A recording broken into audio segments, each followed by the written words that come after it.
In the morning of August 15, 1989, Wolfgang Silaf received a phone call in his office. "Mom has disappeared," he heard through the tears in the voice of Yasmin, the 20-year-old daughter of his younger sister Birgit Meier, who was 41 at the time.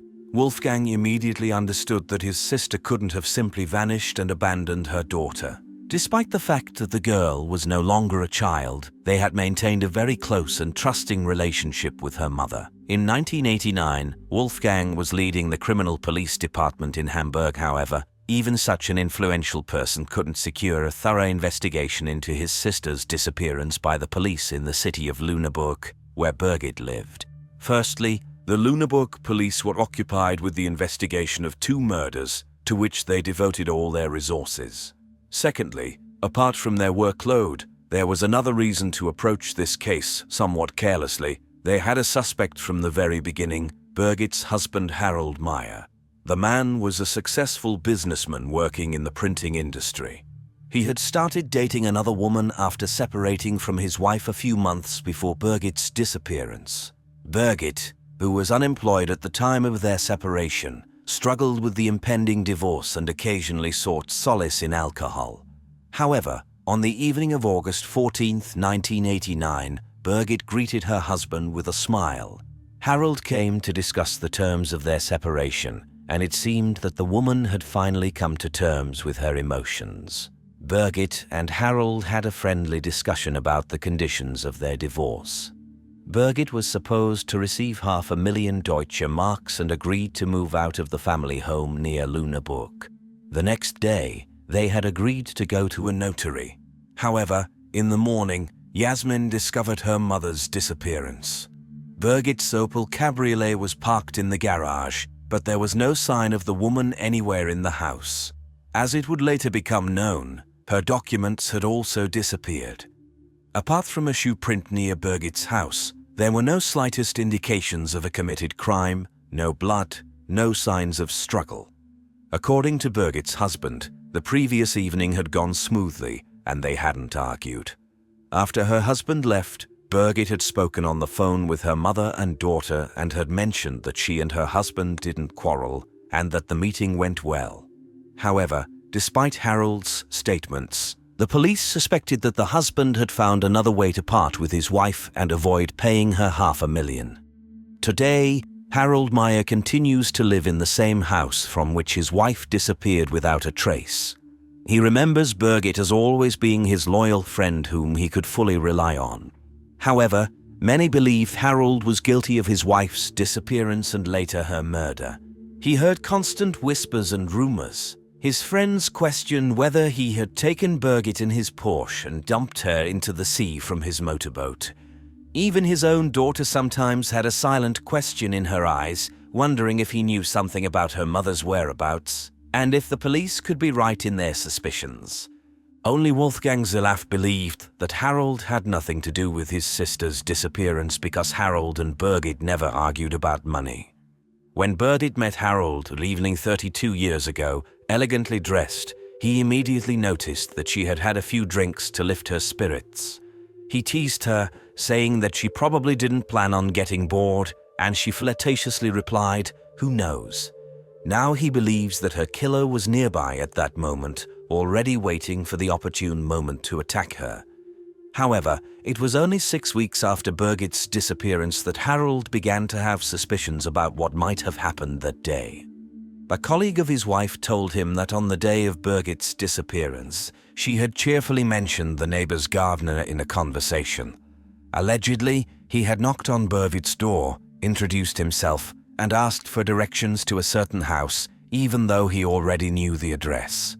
Harold didn't know what to think. He remembered a party in the neighboring house where the gardener was also present. A quiet and silent man, blonde with very beautiful features but a terrifying gaze. Harold recalled how he had been extremely frightened by the cold and evaluative look in his icy eyes. And now it turned out that Birgit had met him a few months before her disappearance, right after that party at the neighbor's. She had been drinking excessively, and the gardener had escorted her home. Harold reported this new acquaintance of his wife to the police. The investigators found out that the gardener, who also worked at the cemetery, was named Kurt-Werner Wichmann. He was handsome but an extremely dangerous type. In his early years, he had threatened a young mother and her child with a knife, and in his youth, he abducted a hitchhiking girl, subjected her to abuse, and nearly killed her. After that incident, he spent 5.5 years in prison.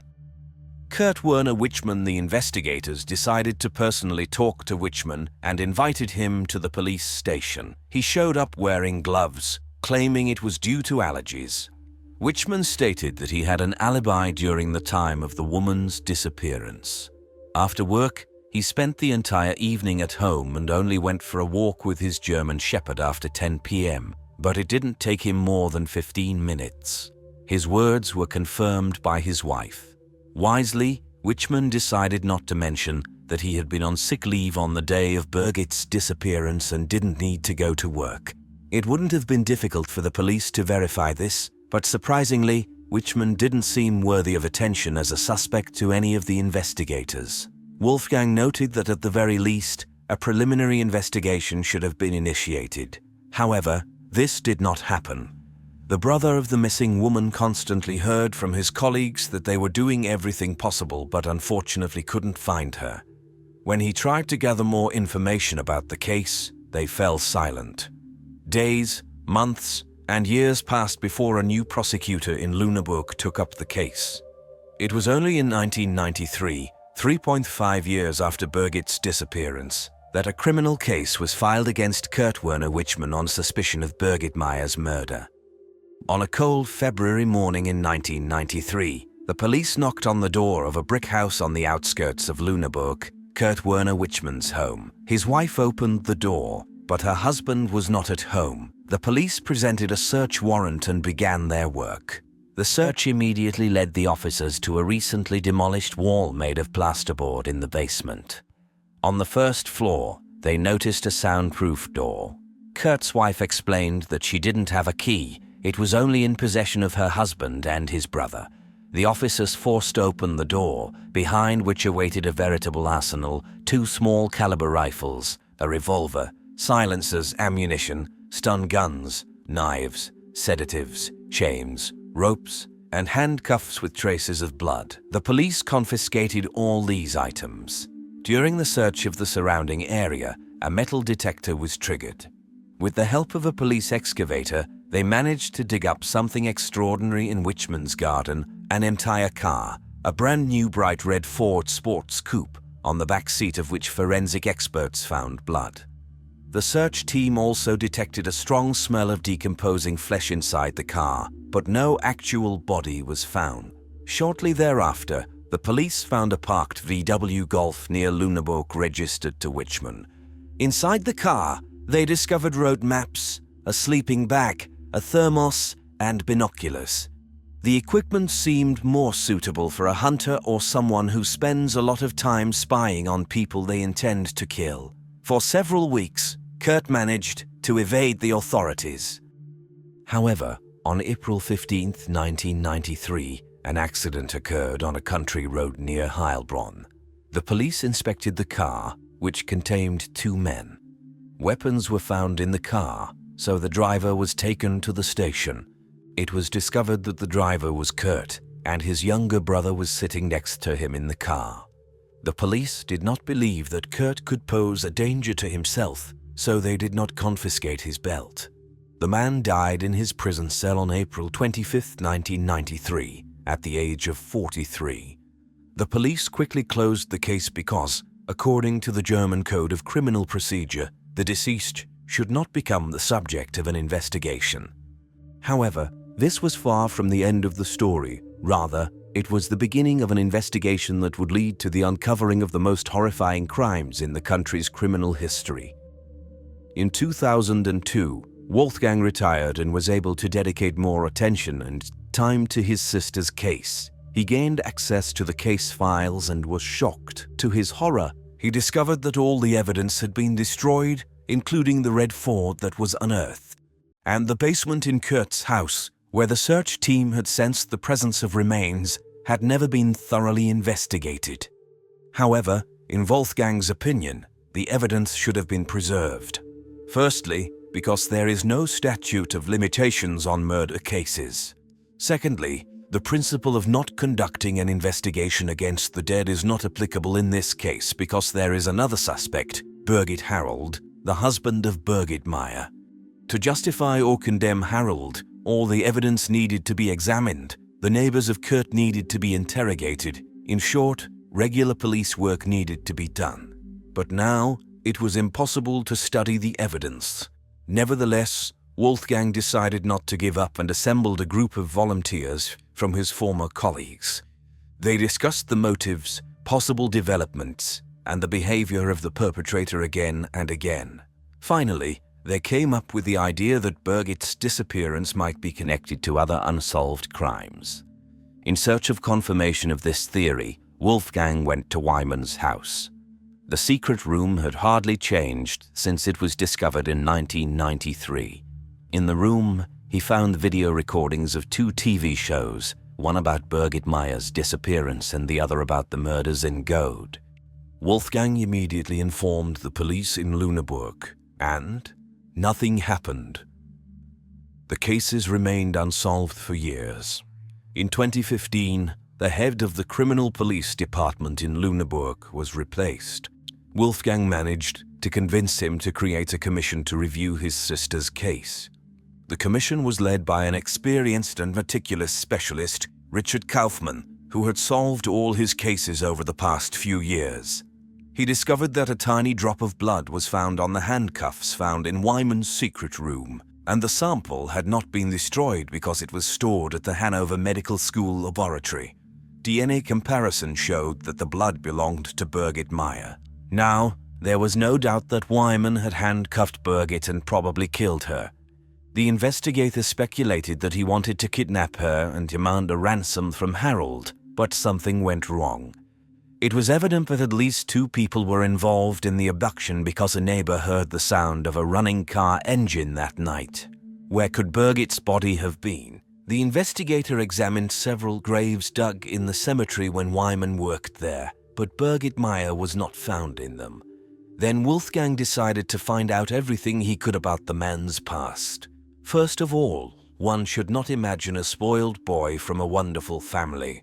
His father used to threaten his mother with an axe and was cruel to his sons. Young Kurt-Werner Wichmann ended up in a social institution called Wichmann, and after the New Year holidays in 1964, he didn't want to go back. But he needed money to escape, so the 14-year-old boy entered the apartment of his parents' tenants, a young family, with a dagger and a flashlight. The husband was at work, and only the mother and the infant were at home.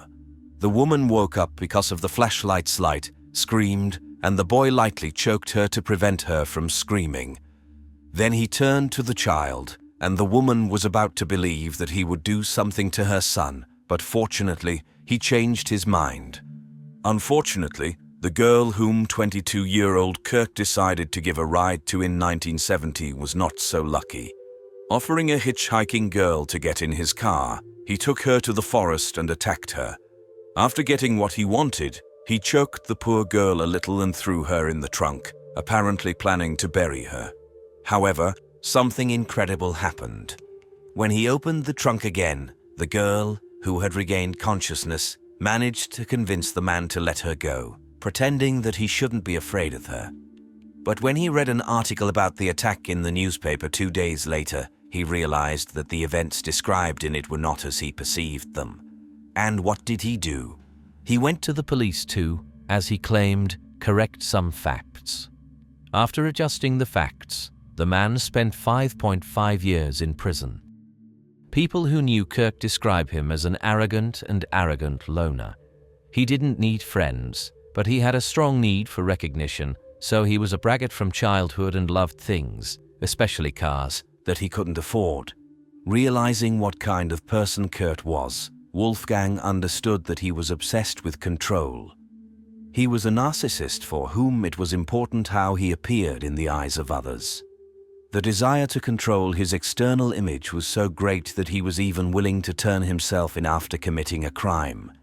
Therefore, Wolfgang assumed that his sister Birgit Meier's body was hidden in Wichmann's house or on the premises of his house.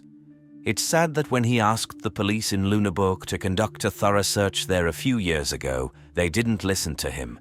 As the head of the investigation group told him, his criminal experience told him that Birgit wasn't there. While he was saying this, he was standing right above her body, with only a concrete slab separating them. When Wolfgang finally opened the concrete floor in Kurt's garage many years later, he found what was left of his sister's body. The autopsy showed that Birgit Meier was shot in the head, just like at least one of the victims of the Hart murders and another victim of the 1968 murder. The Birgit case was solved, but Wolfgang decided not to stop there, remembering other families waiting for the crimes that affected their loved ones to be solved. Thus, thanks to Wolfgang's persistence, a crime that had terrified the entire northern part of Germany in the 90s was finally solved at the end of 2017, the murders in Göhrde. Göhrde is the vast wooded area east of Lüneburg. In July 1989, the weather in northern Germany was sunny and hot, prompting many people to seek refuge from the summer heat in the cool shade of the forest. On July 12, 1989, 2 days before Birgit's disappearance, 3 people who were picking blueberries in Göhrde suddenly smelled a nauseating sweet odor. Trying to find the source of the smell, they discovered a human hand under a pine tree among the branches. It turned out that on May 21, 1989, a married couple from Hamburg, 51-year-old Peter and 45-year-old Ursula Reinhold, went on a picnic in the forest, intending to spend a pleasant time in the fresh air. They were brutally murdered, and their bodies were dragged away from the scene of the attack. When they were discovered, the husband and wife were almost naked, but it was unclear whether the perpetrator had undressed them or if they had undressed themselves before the attack. The killer took their picnic basket, binoculars, and the keys to their car, which he used to escape. The car was later found in another city. The disappearance of the couple was reported, but they could not be found for 7 weeks. Due to the heat, very little remained of their bodies, making it impossible to determine the cause of death. However, robbery was ruled out as the motive because valuable items were still found on the victims. Since there were no mobile phones at the time, the people picking berries hurried to the forest ranger to inform him of the horrifying discovery so that he could report it to the police. However, it was not just the bodies themselves that terrified the Germans, who nicknamed Göhrde the Dead Forest. The unique fact in modern criminal history in Germany was that while the police were still examining Peter and Ursula's bodies, the killer claimed the lives of another couple located just 800 meters away from the investigators. On July 12, 1989, Ingrid Warmbier, 46, and Bernd Michael Kopping, 43, from Hanover, arrived in Göhrde. They were spouses but not with each other, which is why they chose this forest. After parking their car, they walked about 2 kilometers into the forest. They were brutally killed, sound of a gunshot, and then the killer took their Polaroid camera and the keys to their car, with which he fled. It was later determined that he drove the car for about a week before abandoning it. The bodies were discovered by chance only 2 weeks later when the police were searching the area due to the first 2 murders. The crime scenes were only 800 meters apart, but subsequent tests showed that the police working on the first murder could not hear the gunshots due to the locations of the crime scenes in the depressions. Given the new discovery, the random encounter of the berry pickers became of great importance. As they hurried to the forest ranger to report the horrifying find, they encountered a man. Of course, 2 weeks later, their description of the person would be quite vague. But they remembered that they had encountered a tall and strong 40-year-old brunette with medium-length hair, without glasses or a beard. He was carrying a bag that was clearly not empty. Based on the witnesses' accounts, a composite sketch was created even if this man might not have had any connection to the crime. The common factor in these murders was that they were committed in the same area of a vast forest. Additionally, the victims were both of middle age. In 2 cases, the perpetrator stole the victim's belongings, although it was not a typical robbery. He would leave the crime scenes in the victims' cars and then abandon the vehicles in small towns with railway connections. Both towns were located along the Hanover-Hamburg route, and these parallels led investigators to speculate that the same person was responsible for the crimes. In 1989, Kurt-Werner Wichmann was 40 years old and lived 30 kilometers away from Göhrde. On the day of the secret lover's murder, he was on sick leave. The spouses were also killed on a Sunday when Kurt didn't have to go to work. However, the investigators initially found no evidence linking Wichmann to the crimes in Göhrde. Furthermore, he did not resemble the composite sketch. Therefore, the police focused on other suspects, suspecting that the deceived husband of the second victim had hired a professional to deal with his unfaithful wife and her lover, but accidentally targeted the wrong person before carrying out the hit. Once again, Wolfgang couldn't understand the investigators' decision. He and his group of colleagues immediately suspected that Kurt matched the profile of the Göhrde killer. The brutality of the crimes and the intimate aspects, as evidenced by the victim's exposed clothing, all aligned with Wichmann's profile. Moreover, years ago, Wolfgang found a videotape of the TV program Aktenzeichen, which covered the Göhrde murders, in Kurt's secret room. Being a narcissist, Kurt also collected video recordings and newspaper clippings about Birgit Meier. There were also pieces of evidence showing that the man sought information about Bernd Michael Kopping, who was killed in Göhrde. However, as often happens today, the DNA analysis provided the final piece of evidence. The Göhrde killer had a habit of driving the victims' cars for several days. In one of the vehicles, 3 hairs and possibly other biological materials were found. However, it took nearly 30 years before the DNA in the car was compared to Kurt's DNA. Only at the end of 2017 did the analysis yield a match. Kurt-Werner Wichmann was the perpetrator of the 2 murders in Göhrde. On May 13, 2015, around 5 p.m., firefighters extinguished a raging fire in a garage by the roadside in the village of Sand Lake, Michigan. At that moment, a frightened woman ran up to their vehicle, shouting that her neighbors were dead. Several firefighters hurried with the woman to her neighbor's house. In the bedroom, lying on the floor in a pool of blood, were 2 lifeless bodies. It appeared that they had been shot. To preserve the evidence of the crime scene, the firefighters refrained from touching anything and immediately informed the police that they had found 2 bodies and required investigators and forensic experts. Forensic experts had been working at the crime scene for about an hour, collecting evidence and photographing the bodies of 46-year-old Martin Durham and 47-year-old Glenna Durham when one officer noticed a slight movement in Glenna's chest. Just a tiny bit. He rushed to her body and tried to feel for a pulse. But before he could touch her, Glenna's eyes opened wide, and she sat up abruptly, screaming, "What are you doing, Marty?" The officer immediately called for paramedics, who transported the injured woman to the local hospital. Marty and Glenna first met as teenagers in the early 1980s. Marty invited the girl on a date to a local open-air theater, where they lost their virginity on the very same evening, with little interest in the movie itself. Their relationship progressed quickly and passionately, but they broke up after a few months, partly because 17-year-old Glenna was married. Soon Marty started a family of his own. Christina Keller was 14 years old when she met 19-year-old Marty at a party held at his house. The young man seemed charming and fun to the girl, but also a little strange because he immediately declared that he would marry her someday. The next day, Marty showed up at her doorstep. Apparently, he made a favorable impression on Christina's parents because after that, he never left her life. Their friendship developed into a romantic relationship, and soon 16-year-old Christina discovered that she was expecting their first child. Within 2 years, she was carrying their second son, which prompted the young couple to get married. 11 months later, Christina gave her husband a daughter. Christina was 19 and Marty was 24 at the time.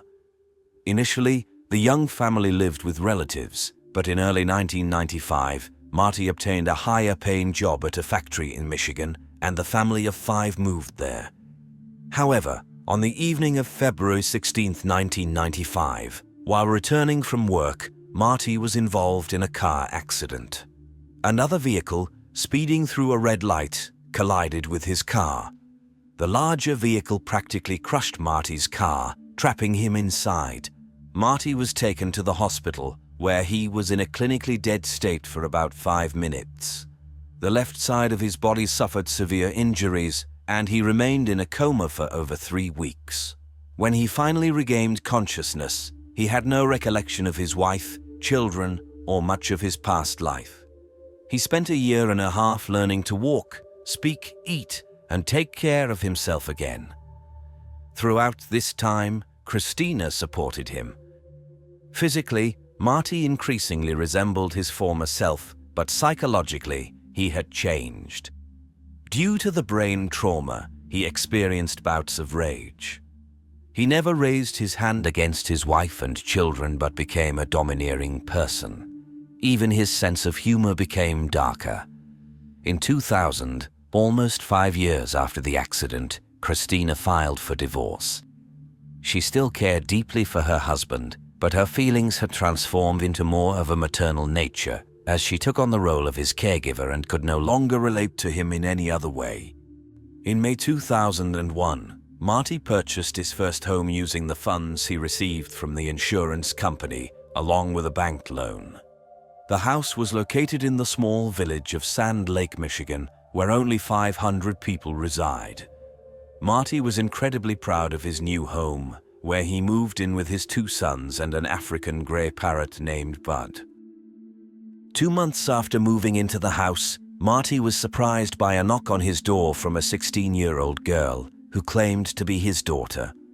Marty asked who her mother was, and it turned out to be Glenna, his first love. The girl knew that her mother had had an affair early in her marriage, and she was born a few months later. She wanted to establish her paternity for certain. A DNA test confirmed that the girl was indeed Marty's biological daughter, born out of wedlock. This revelation led to the rekindling of Marty and Glenna's relationship, despite Glenna still being married. Clearly, Glenna had never been able to forget Marty, as she had a tattoo with his name on her arm throughout her marriage. Glenna divorced her husband and moved in with Marty. They were very happy together and soon had a new wedding ceremony. Glenna's new husband meant everything to her. The couple spent all their time together, visiting family and going to the local casino once or twice a week. Even when Marty went hunting, Glenna would sit in the car and read a novel. Officially taking on the responsibility of caring for her husband, Glenna received $3,200 per month for her services. Marty's disability benefits amounted to over $1,000 per month. Additionally, Glenna sold excess medication from Marty, so their monthly income was approximately $5,000. When Marty's sons moved out, this income was sufficient for their life in the small village. However, by 2010, Marty's health, both mental and physical, had deteriorated significantly. The couple continued to spend all their time together and with their friends, including Connie and Keith Ream, another neighboring couple. On Monday, May 11, 2015, Marty offered to mow the lawn in Connie and Keith's backyard. He enjoyed doing this work and did it completely free of charge. Later that evening, all 4 of them, Connie, Keith, Marty, and Glenna, sat on the neighbor's terrace, and the Durhams returned home around 9 p.m. The next day, on Tuesday, at 8:26 a.m., Keith sent Marty a message asking how he was feeling, but he didn't receive a response. This was strange because Marty always promptly answered calls and messages. Throughout the day, Keith sent several more messages to his friend with the same result. Later that day, Connie approached the neighbor's door and knocked. She heard the Shelby family's dog barking, but no one opened the door. Keith even sent a joking message to Glenna saying, "What did you do to Marty?" Of course, she didn't respond to him either. On Wednesday, at 7:30 a.m., Connie approached the neighbor's house again and rang the doorbell. The only response she received was the dog barking. She walked around the house, checking if any doors or windows were open. Everything was locked as usual. Throughout the day, Connie and Keith tried to contact their neighbors, becoming increasingly worried. After work, around 4:30 p.m., Connie approached the neighbor's house for the third time and knocked. She was sure she would have to break the door, but to her surprise, when she touched the handle, she discovered that the door was not locked this time. Connie cautiously opened the door and called out for the neighbors. But at the door, she was only met by the Shelby family pet, who led her into the living room where there was a gruesome mess. Documents and photographs were scattered everywhere, a broken lamp and other items were in disarray. Following Shelby into the bedroom, Connie found the homeowners lying on the floor in a pool of blood. Marty was only in his underwear, while Glenna was fully dressed, with her legs covered by a blanket. Connie rushed out of the neighbor's house and ran towards a fire truck she noticed further down the road. Marty was not as lucky as his wife.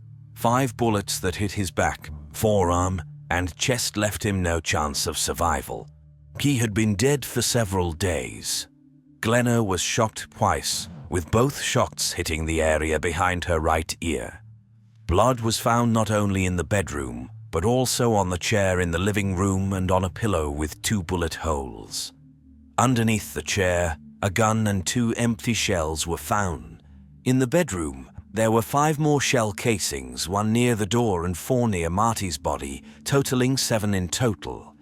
However, the gun found near the chair was designed for 6 bullets. This means that the perpetrator found time to reload the gun before continuing the shooting. Apart from the living room and bedroom, the rooms in the house appeared completely normal. There were no signs of forced entry, and in the kitchen, there was a bowl of spaghetti and a piece of garlic bread on the table. Later that same evening, when Glenna was taken to the hospital, Marty's children were allowed to take the family pets, a dog and a parrot, and bring them to their mother's house, Christina. Although the children were only permitted to take the pets, the trio did not miss the opportunity to search the house and discovered a sealed envelope with the word personal written on it. Inside, they found letters from Glenna addressed to her children and ex-husband. In the letters, she expressed her love for the children and asked for their forgiveness for not being the best mother. She also asked her ex-husband to take care of the children. Additionally, in Glenna's drawer, they found a packet of unpaid bills. They handed over all the findings to the police. The investigators began questioning the family's relatives and friends about their relationships and financial situation. They loved spending time together and were truly absorbed in each other's company. However, it soon became clear that they were facing serious financial difficulties. Glenna was in charge of the family's accounts, and relatives believed that Marty was unaware of the severity of their situation because he was quite frugal. On the other hand, Glenna had developed a serious addiction to gambling. She would spend hundreds of dollars on lottery tickets and lose thousands of dollars at the casino. But whenever her husband approached her, she would pretend to be playing with $1 bills. She played every week, and in 2010 alone, Glenna spent $75,000 on her addiction. The family had fallen behind on tax payments, had credit card debt, and Marty's car was on the verge of being repossessed. However, the most pressing issue was their home. Glenna hadn't made mortgage payments for over a year, and they had accumulated a debt of $48,000.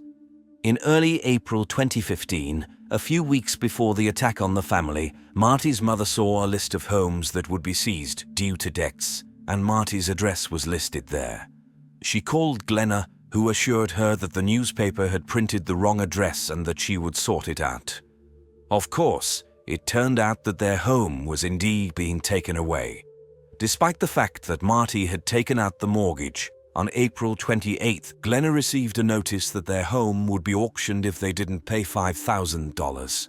Interestingly, the auction was scheduled for May 12th, just a day before Marty and Glenna were found by their neighbor.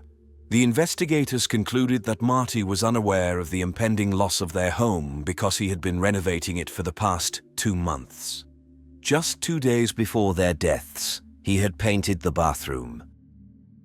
After 3 days in the intensive care unit, Glenna regained consciousness. She had no recollection of the day of the murders or the preceding days. She couldn't even remember writing the letters to her children and ex-husband. Since the eyewitness couldn't provide any helpful information, the police had few leads or clues to work with. The weapon contained multiple DNA samples, as Marty was an avid hunter and often showed his firearms to friends. However, Glenna and Marty also sold drugs, for which they received cash payments, and large sums of money were stored in envelopes in a safe. Could this have been an unplanned robbery? The living room was in disarray, as if someone had been searching for something, and the cash from the safe was indeed missing. This version of events seemed the most plausible, but finding the killer among the clients of their illegal activities was like looking for a needle in a haystack.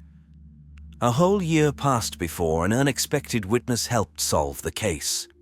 It was a 19-year-old parrot named Bud, who had been living with Christina for the past 12 months. Bud was an African grey parrot and had the unique ability of not only mimicking sounds and words he heard in his environment but also imitating human voices. Originally, he was Christina's beloved pet, but Marty took him, presumably as a way to get back at his ex-wife for leaving him. Upon returning to his beloved owner, Bud started reproducing various conversations he had heard while living with Marty, such as how Marty played with the dog. But at some point, he began repeating an argument between a man and a woman.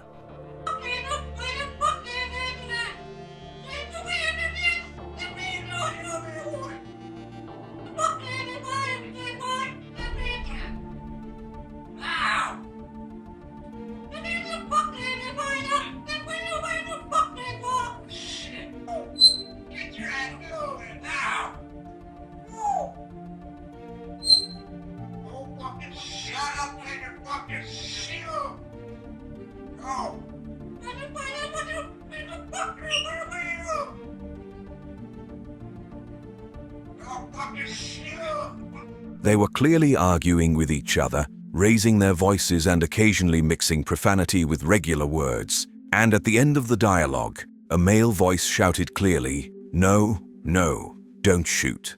Christina recorded this scene performed by the parrot on video but didn't report it to the police, thinking it would be laughed off. However, when a local journalist interviewed Marty's mother a year after his murder, she mentioned the video. The journalist became very interested and aired it on the news. The video quickly went viral, and the increased public attention forced the police to reopen the case and focus their attention on one suspect, Glenna Durham. They examined Marty and Glenna's phones and discovered that the last thing Marty did on his phone was search for information about lawnmowers on the evening of the 11th, after they returned home from the neighbors. The examination of Glenna's phone turned out to be much more intriguing. It had been used until the 13th, the day the bodies were found. From 3:32 a.m. to 4:48 a.m., someone used the phone 5 times to find information about the gun used in the shootings, including how to reload it. The last message was sent to Glenna's mother at 4:48 a.m. and said, "I love you, forgive me." Glenna was arrested and charged with first-degree murder. She insisted on her innocence, and her lawyer tried to prove that another family member or a stranger had broken into the house to steal medication, cash, or Marty's weapons. However, the forensic experts did not find any signs of forced entry into the house. And what about the money from the safe? It turned out that Marty's children had taken it while they were searching the house when Glenna was taken to the hospital and their father to the morgue. When investigators accidentally learned about this, they stated that nobody had asked them about the money at the police station, so they didn't say anything. In any case, the version of a robber was discarded because nothing was stolen. The prosecution's version of events painted a much more plausible picture. Here's what they believed happened. Since Marty was in his underwear, he could have been killed on the morning of the 12th. The man must have learned about the inevitable loss of the house, became very upset, and a heated argument ensued. When Glenna grabbed the weapon, Marty turned and tried to run into the bedroom. She shot him in the back. Marty was still on his feet, reaching for another weapon in the bedside table. Glenna fired again, hitting his forearm. Only then did he turn to face her, and she sent 3 more bullets into his chest. Marty fell lifeless on the bedroom floor. Glenna spent the whole day doing paperwork. She wrote letters to her ex-husband and children and prepared spaghetti for lunch. When the neighbor showed up at her house for the first time on the evening of the 12th, Glenna was still engaged in these activities. Understanding that the neighbors would start to worry about her and Marty, no matter what Glenna planned, she needed to act quickly. She settled into a chair in the living room, placed a pillow against her head, and fired. However, nothing happened. The pillow absorbed the force of the shot, and the bullet barely grazed her.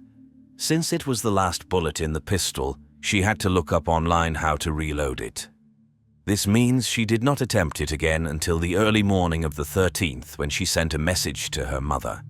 Perhaps she still had doubts when Connie knocked on the door again at 7:30 a.m. because the door was still locked. But when Connie left, Glenna must have unlocked the door, sat in the chair, took the pillow, and tried again. This time the injury turned out to be more serious, but as her doctor later explained, she did not hit any important veins, arteries, or penetrate the skull. It's hard to imagine what state she was in, but since head wounds always bleed profusely, she may have decided that she would simply bleed out. She made her way to the bedroom, where her husband's body had been lying all this time, and collapsed on the floor, covering her legs with a blanket. Whether she staged the scene when the police officer touched her or only regained consciousness at that moment is unknown. And we may never know because Glenna continues to claim memory loss. The jury believed the prosecution's version. On Wednesday, July 19, 2017, after 9 hours of deliberation, they found her guilty of murder. Glenna Durham was sentenced to life imprisonment. Of course, the parrot named Bader was not invited to court as a witness. And it's not because he swears terribly. It's simply impossible to prove that he didn't hear that particular dialogue on a TV show or the radio, not to mention how he could take an oath in the witness stand.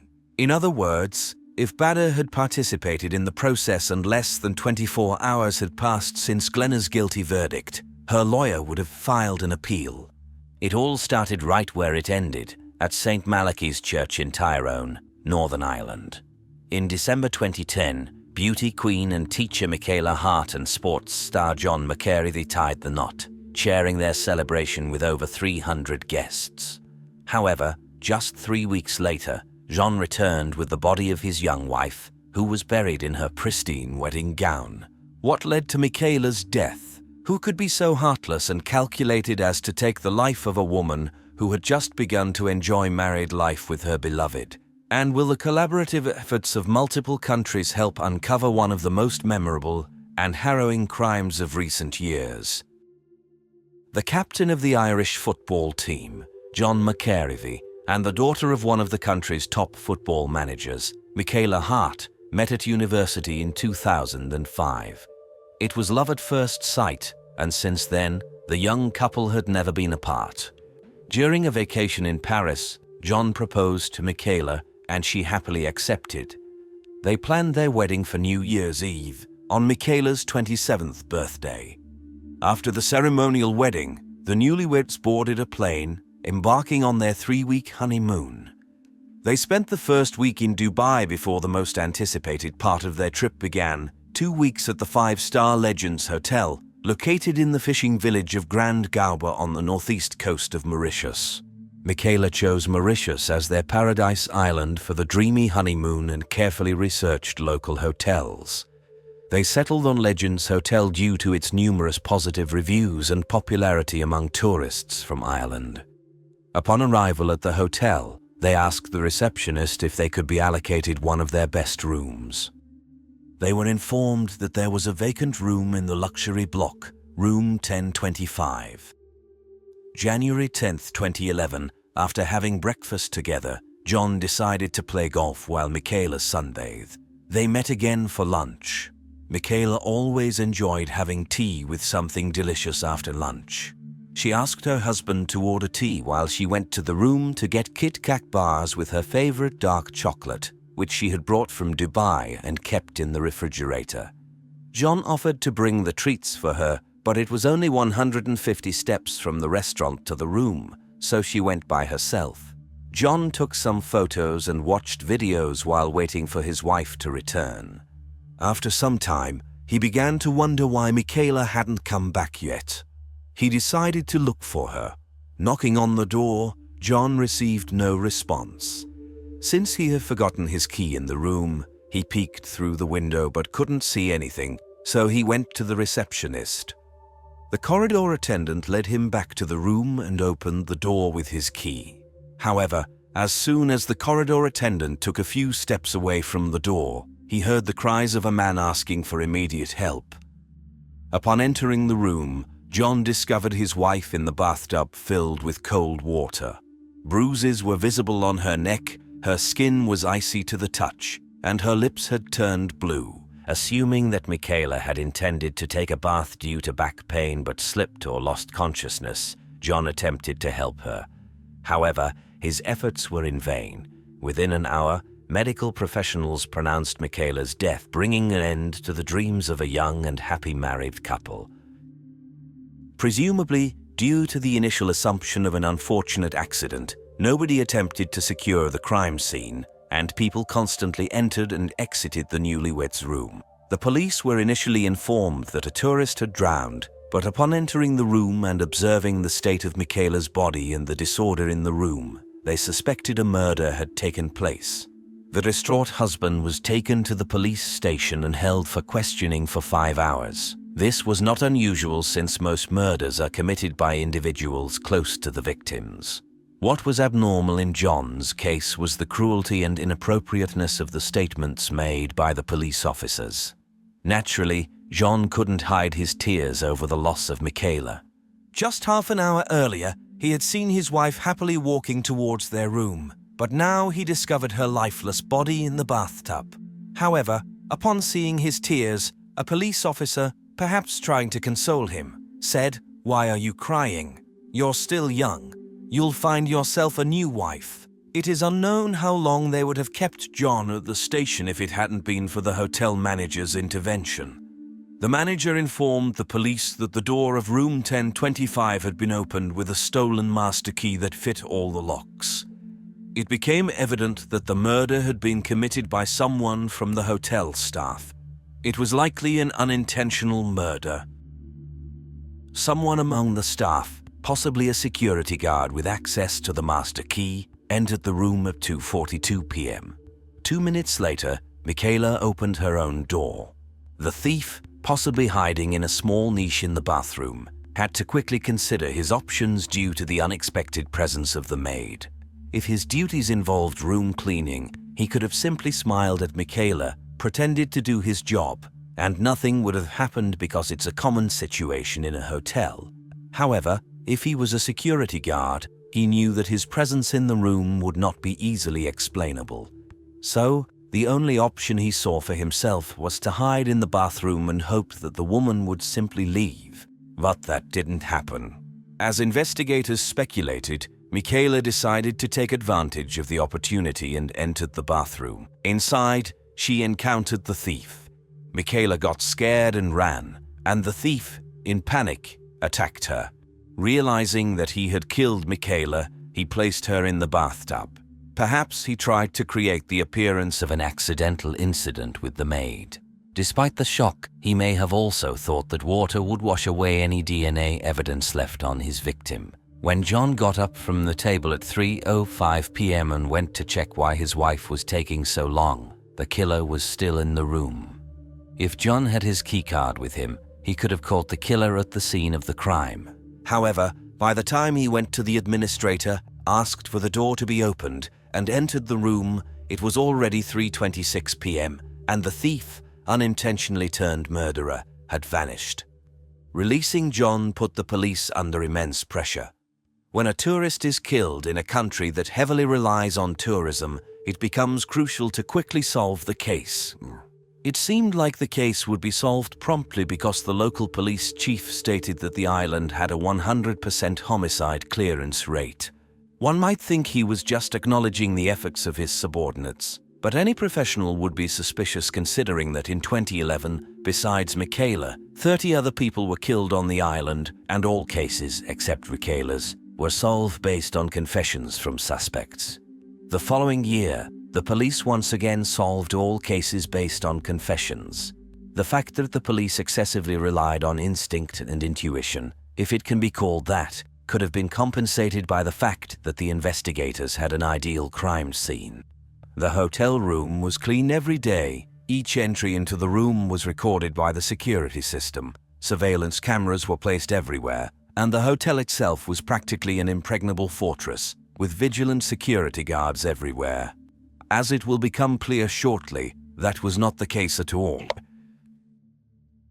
Within 2 days of the murder, the police arrested several hotel employees, and 2 of them, Avinash Tribhuwan and Sandeep Mania, were charged with the murder while the others reluctantly became key prosecution witnesses.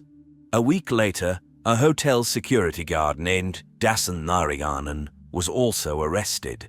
Dasan was on duty on the day of the murder. His exact location at the time of the crime could not be confirmed, but his fingerprints were found on a fake key that the thieves used to replace the stolen universal key in the security room. Dasan couldn't provide a satisfactory explanation for how his DNA ended up on the safe door in the room. He admitted to touching Michaela's cheek when he rushed to help John, offering an explanation in advance for how his DNA could be present if it was found. However, despite Dasan's conflicting statements, the police decided to charge him only with being an accomplice to the thefts, focusing their main efforts on Avinash and Sandeep. On May 22, 2012, the trial began. The prosecution built its case primarily on the confession obtained by the police, following their customary practice.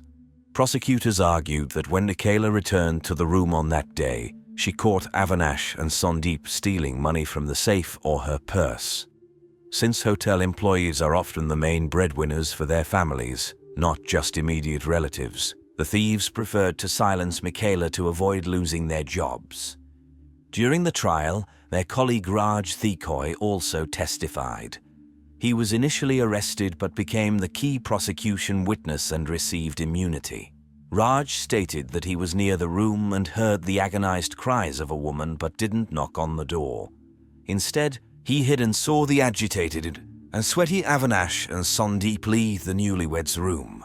Later, he asked what had happened, and they replied, "Nothing happened, just keep quiet. If you say anything, we'll involve you in this matter." In addition to witness testimonies, the prosecutors largely relied on the confession obtained from one of the suspects, Avinash Tribhuwan, following the customary police practices. Despite the fact that Sandeep and Avinash were the accused, it created an impression that the police themselves were being judged alongside them as they conducted a careless investigation. The defense attorneys drew attention to all the evident gaps, inaccuracies, and blatant errors made by the investigators. Firstly, after the discovery of Michaela's body, the hotel was not sealed off, and not a single guest or staff member was interviewed. Some tests were not conducted, while others were only performed after the hotel room was returned to the hotel's control, compromising the evidence. Fingerprints and palm prints were found in the room, but their owners were not identified. However, no DNA evidence indicating the guilt of Sandeep and Avinash was found. Even the paper currency, which according to the prosecutors interested the thieves, was not fingerprinted or examined for DNA. The court also heard that all the crime scene photographs were taken in black and white, and many important items were not photographed at all. But the biggest uproar was caused by the mystery of the 46 surveillance cameras capturing the events inside and around the hotel. Despite numerous requests, the police did not hand over the video recordings to the defense attorneys. It turned out that they did not withhold the footage because they didn't want to, but because they couldn't. 90% of the videos were erased by the police officers who were unable to operate the cameras.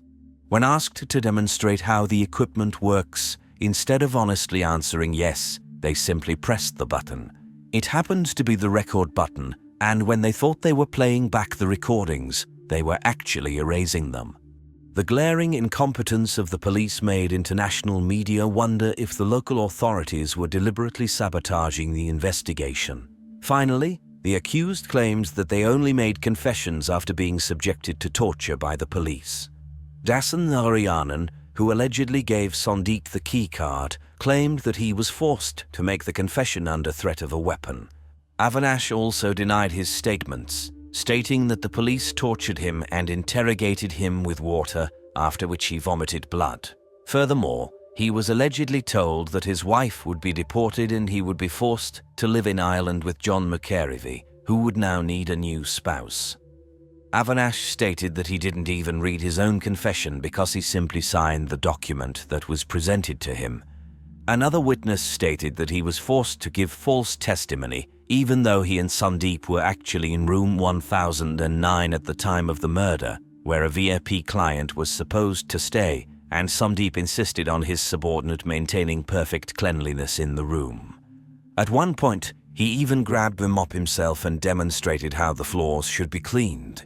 Additionally, Sandeep claimed that he was on the phone with his sister in Britain at the time of the crime, which was corroborated by telecommunications data. Finally, the preserved surveillance camera footage also confirmed that he was in a different part of the hotel at the time of the murder. Overall, the court proceedings, which were expected to last for 2 weeks, dragged on for almost 8 weeks. This was largely due to the defense attorneys crossing the boundaries of decorum and turning the trial into a show. They constantly made jokes and elicited bursts of laughter among the bored onlookers and law students present in the courtroom. The defense raised the issue of there potentially being a sexual motive for the crime, hinting at the involvement of Michaela's husband. They referred to an intimate aid they found in the hotel room and insinuated possible misconduct between John and his wife. However, it turned out to be a simple insert from a women's magazine, Cosmopolitan, which Michaela had purchased at the airport. They then attempted to prove that John and Michaela had a severe argument, presenting a video that allegedly confirmed this. However, the individuals in the video were not Michaela and John, but rather 2 people resembling them from Germany. As a result, John had to contact this man on Facebook and request him to provide a statement at a police station in Germany, confirming that he was the one in the video. Overall, Michaela's family was incredibly distressed by the sensationalism surrounding the case of her murder. In particular, a local newspaper conducted a survey titled "Who Killed Michaela?" and John ended up ranking high on the list of the readers' votes. Additionally, the Mauritian newspaper published by the police the photos of Michaela's naked and bruised body, causing indescribable anguish to her family. Nevertheless, these 8 weeks came to an end, and it was time for the jury members to make their decision. The judge summarized the case, clearly pointing out the guilt of the suspects, leading Michaela's family to believe that it would give the accused the right to demand a review of the case after a guilty verdict. They had no doubt that the verdict would be exactly as they anticipated. Furthermore, the judge strongly advised the jury not to consider the impact this case would have on the country's image, but to make the right decision from their perspective. And after 2 months of trial, deliberating for only 2 hours, the jury declared Avinash and Sandeep innocent.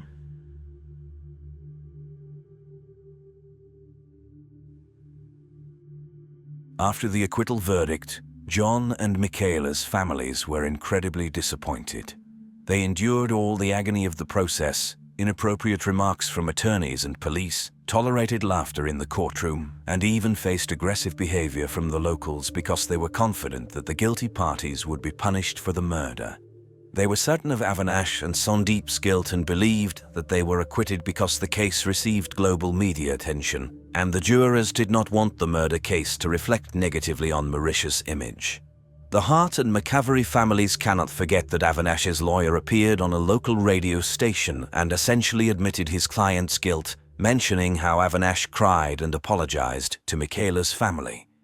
The interview was supposed to be presented in court, but the lawyer managed to evade his responsibilities.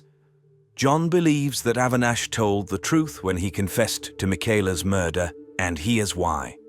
When anyone hears about death by strangulation, they imagine the killer choking the victim, gripping their neck with 2 hands. But Avinash recounted that when they were in the honeymoon suite, Michaela walked in and saw him holding a wallet. She asked what he was doing. She couldn't have known that Sandeep was in the bathroom. When the girl tried to prevent Avinash from leaving the room, standing in his way, Sandeep approached her from behind and wrapped one hand around her neck.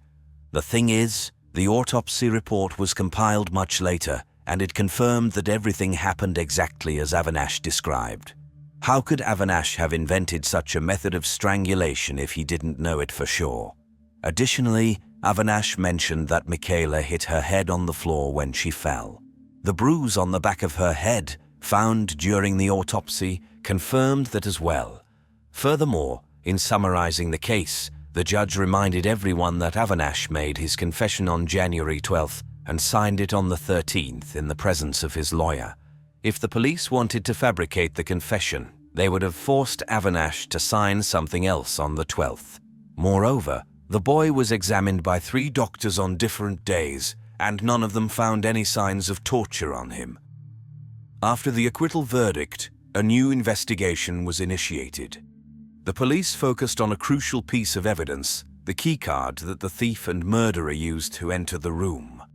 However, even the mechanism of these locks cannot be trusted. The locks are not synchronized, and each of the 240 locks in the Legends Hotel shows its own time on the security systems panel, making it impossible to determine the exact time when the killer entered Michaela's room. As a result, the alibi of practically any suspect is in question because the exact time of the crime is unknown. To make matters worse, another significant loophole was found in the hotel's guest security. This loophole could increase the number of potential suspects from dozens to hundreds. If the hotel owns the guest rooms, restaurants, bars, golf courses and similar areas, the beach is considered public property. According to Mauritian law, the island's beaches belong to the local residents, and fishermen and traders have always had full access to both the beach and the hotel's premises.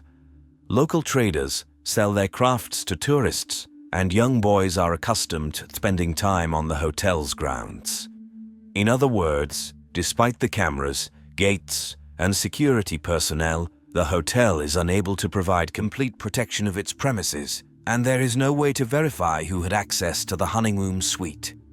As a result, the new investigation into the case also ended up with no significant breakthroughs. Under international pressure, the Mauritian police revisited Michaela's murder multiple times and even enlisted the services of a French laboratory for retesting DNA samples. In 2014, there was information about a breakthrough in the case when DNA found on Michaela's clothing matched the DNA of one of the suspects. However, this discovery was insufficient to warrant a new trial. In 2017, in an attempt to draw attention back to the case, John announced a substantial reward for information about the case. A few weeks after his return home, he received a call from a lawyer informing him that the arrests of Sandeep and Avinash were now inevitable. The lawyer did not specify the new evidence that made this possible, but Michaela's family felt relieved and believed that they would finally achieve justice. However, weeks and months passed, and no one was arrested. The case was officially closed in 2020, but in 2021, under pressure from Irish politicians, the Mauritian government agreed to reopen the case. The problem lies in the fact that the willingness to re-examine the case does not guarantee that it will be solved. Investigating any murder after 10 years is challenging, let alone considering the possibility that officials in Mauritius may lack the desire to find the killers. Over the course of 10 years, many investigators have climbed the career ladder, and if something is revealed in the case that many would prefer to bury, heads will roll. After the trial, John and Michaela's family filed a lawsuit against the hotel for €1.6 million.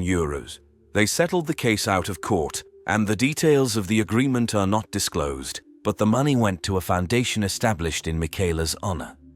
Legends Hotel was renamed Lux Hotel and continues to enjoy immense popularity, as does Room 1025, which underwent renovations and was assigned the new number 1026. John, who now works as an accountant, met a pleasant girl named Cara Brennan at a memorial dinner for Michaela in 2013. Tara, also an accountant, received a marriage proposal from John in 2015. Last year, the couple welcomed their first child, James McCavery.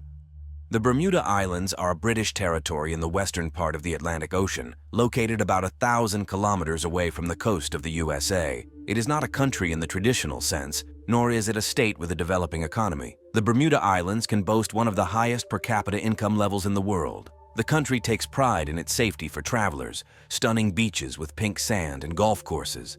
Thanks to these attractions, it annually attracts 500,000 tourists, primarily from the USA.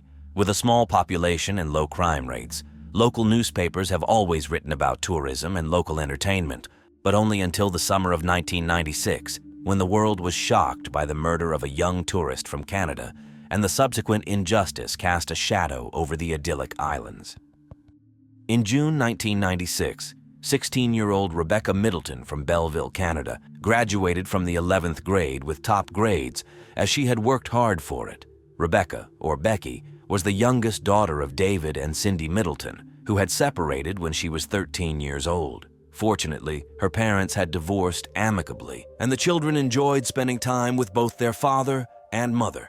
Being an active girl, Rebecca had a passion for water sports, loved sailing, and was involved in windsurfing. She loved spending time with friends, but always remembered the boundaries she shouldn't cross. In general, one could say that many parents dream of having such a daughter, cheerful, active, full of life, yet responsible. This is precisely why David and Cindy reluctantly allowed Rebecca to fly to the Bermuda Islands with her best friend, Jasmine Means. Jasmine's father, Rick Means, lived on the main island, and the girls were supposed to stay at his house and be under his care throughout the vacation. Nevertheless, it took a year of negotiations and communication between the parents over the phone before Cindy and David were convinced that they could let their daughter go so far. However, Becky's parents had no significant reasons to worry. Bermuda had traditionally been considered the safest place for a vacation. On June 20th, 1996, Becky and Jasmine set off for a 6-week vacation. It was a dream journey, and for the first 2 weeks, the girls thoroughly enjoyed it. How could it be otherwise? Picturesque islands surrounded by crystal-clear ocean waters that invited exploration. And then there were endless opportunities to sunbathe on the beach with its astonishing pink sand. On June 27th, Becky celebrated her 17th birthday far from her family. However, Jasmine, Rick, and his wife Lynn ordered a beautiful cake and made every effort to ensure that the celebration would be unforgettable for the guests. During their vacation, the girls met 3 young men from the UK. Also visiting for the summer, Russell McCann, Ben Turtle, and Jonathan Cassidy, whose father was a police officer who had been transferred to the island from Britain. On July 2, 1996, it was Russell's turn to celebrate his birthday. The young group had planned to arrive by boat, but the weather interfered with their plans, and due to the rain, they had to abandon that idea. At the last moment, they decided to go to a pub. To celebrate Russell's birthday, the young people chose the oldest and most respected pub, which also happened to be a seafood restaurant. On the Bermuda Islands, alcoholic beverages could be ordered starting from the age of 18. Nevertheless, the girls had a few glasses of beer and cocktails. After leaving the pub, the young people decided to take a walk to their friend's house in the town of St. George's to the east of the main island. They spent some time at their friend's house, but when it was time to return home, the girls were slightly delayed, and they missed the time when they should have called Rick to pick them up. Moreover, Becky and Jasmine had had a few drinks and were worried that Rick would be upset. That's why, at 1:08, the girls called a taxi and went to wait for it on the street. When the taxi didn't show up by 1:45, the girls returned to their friend's house and called the taxi service again. The operator told them that the taxi had come, but the driver hadn't seen them, so he had left. After waiting on the street for another half hour, Jasmine and Becky called again at 2:16 in the morning. Jonathan Cassidy waited with them for a while, but decided to go inside the house and go to sleep. He left them waiting for the taxi, being confident that the taxi would arrive soon. Perhaps he thought they could return to the house and knock. The other guys were already asleep. By this time, dawn was approaching, and the girls were getting nervous. They were sure that Rick would scold them when they got home. In reality, Rick wasn't too angry or extremely concerned. After all, it was not unusual for teenagers to lose track of time while celebrating a birthday, and it was hard for him to imagine that anything could happen in a place as safe as Bermuda. It never crossed his mind that something might go wrong. While Jasmine and Rebecca were standing on the street, the lights in their friend's house went out, signaling that everyone had gone to sleep and it would be inconvenient to knock on their door again. At this moment, a local acquaintance of theirs, 21-year-old Dean Lattimore, arrived on a motorcycle. He asked them if they needed a taxi, to which the girls replied that they had already called one and were waiting for it to arrive. They had only talked for about 2 minutes when another motorcycle approached from the opposite direction, carrying 2 local guys. They seemed to recognize Dean and gave him a nod of greeting. The young men asked the girls what they were doing on the street at that time in a small town where they obviously weren't locals. The motorcycle driver showed a clear interest in Rebecca and complimented her on the necklace that Jasmine had given her. The guys assured the girls that the taxi wouldn't come, and they offered to give them a ride. Jasmine reasoned that they didn't have helmets, and they didn't want any trouble because of it. The guys replied that they had 1 spare helmet. Another one was found with Dean. Honestly, Rebecca and Jasmine didn't want to get on the motorcycle with unfamiliar guys, but it was clear they had no better option. Mobile phones weren't common at the time. There were no nearby payphones, and the buses wouldn't start running for several hours, and the taxi still hadn't arrived. What choice did they have? Of course, they could have woken up their friends and called Jasmine's dad, but the girls dismissed that idea. Since Jasmine was slightly bigger in build than Rebecca, she sat on Dean's motorcycle, and Rebecca sat on the other motorcycle between the 2 guys. All of them set off. The guy's motorcycle with Rebecca on it was in front, and Dean and Jasmine followed behind. Jasmine had asked Dean not to rush, and he carefully drove her. As a result, the guys on the other motorcycle quickly distanced themselves. At the bridge, Dean chose a shorter route, and around 2:30 in the morning, Jasmine was already home.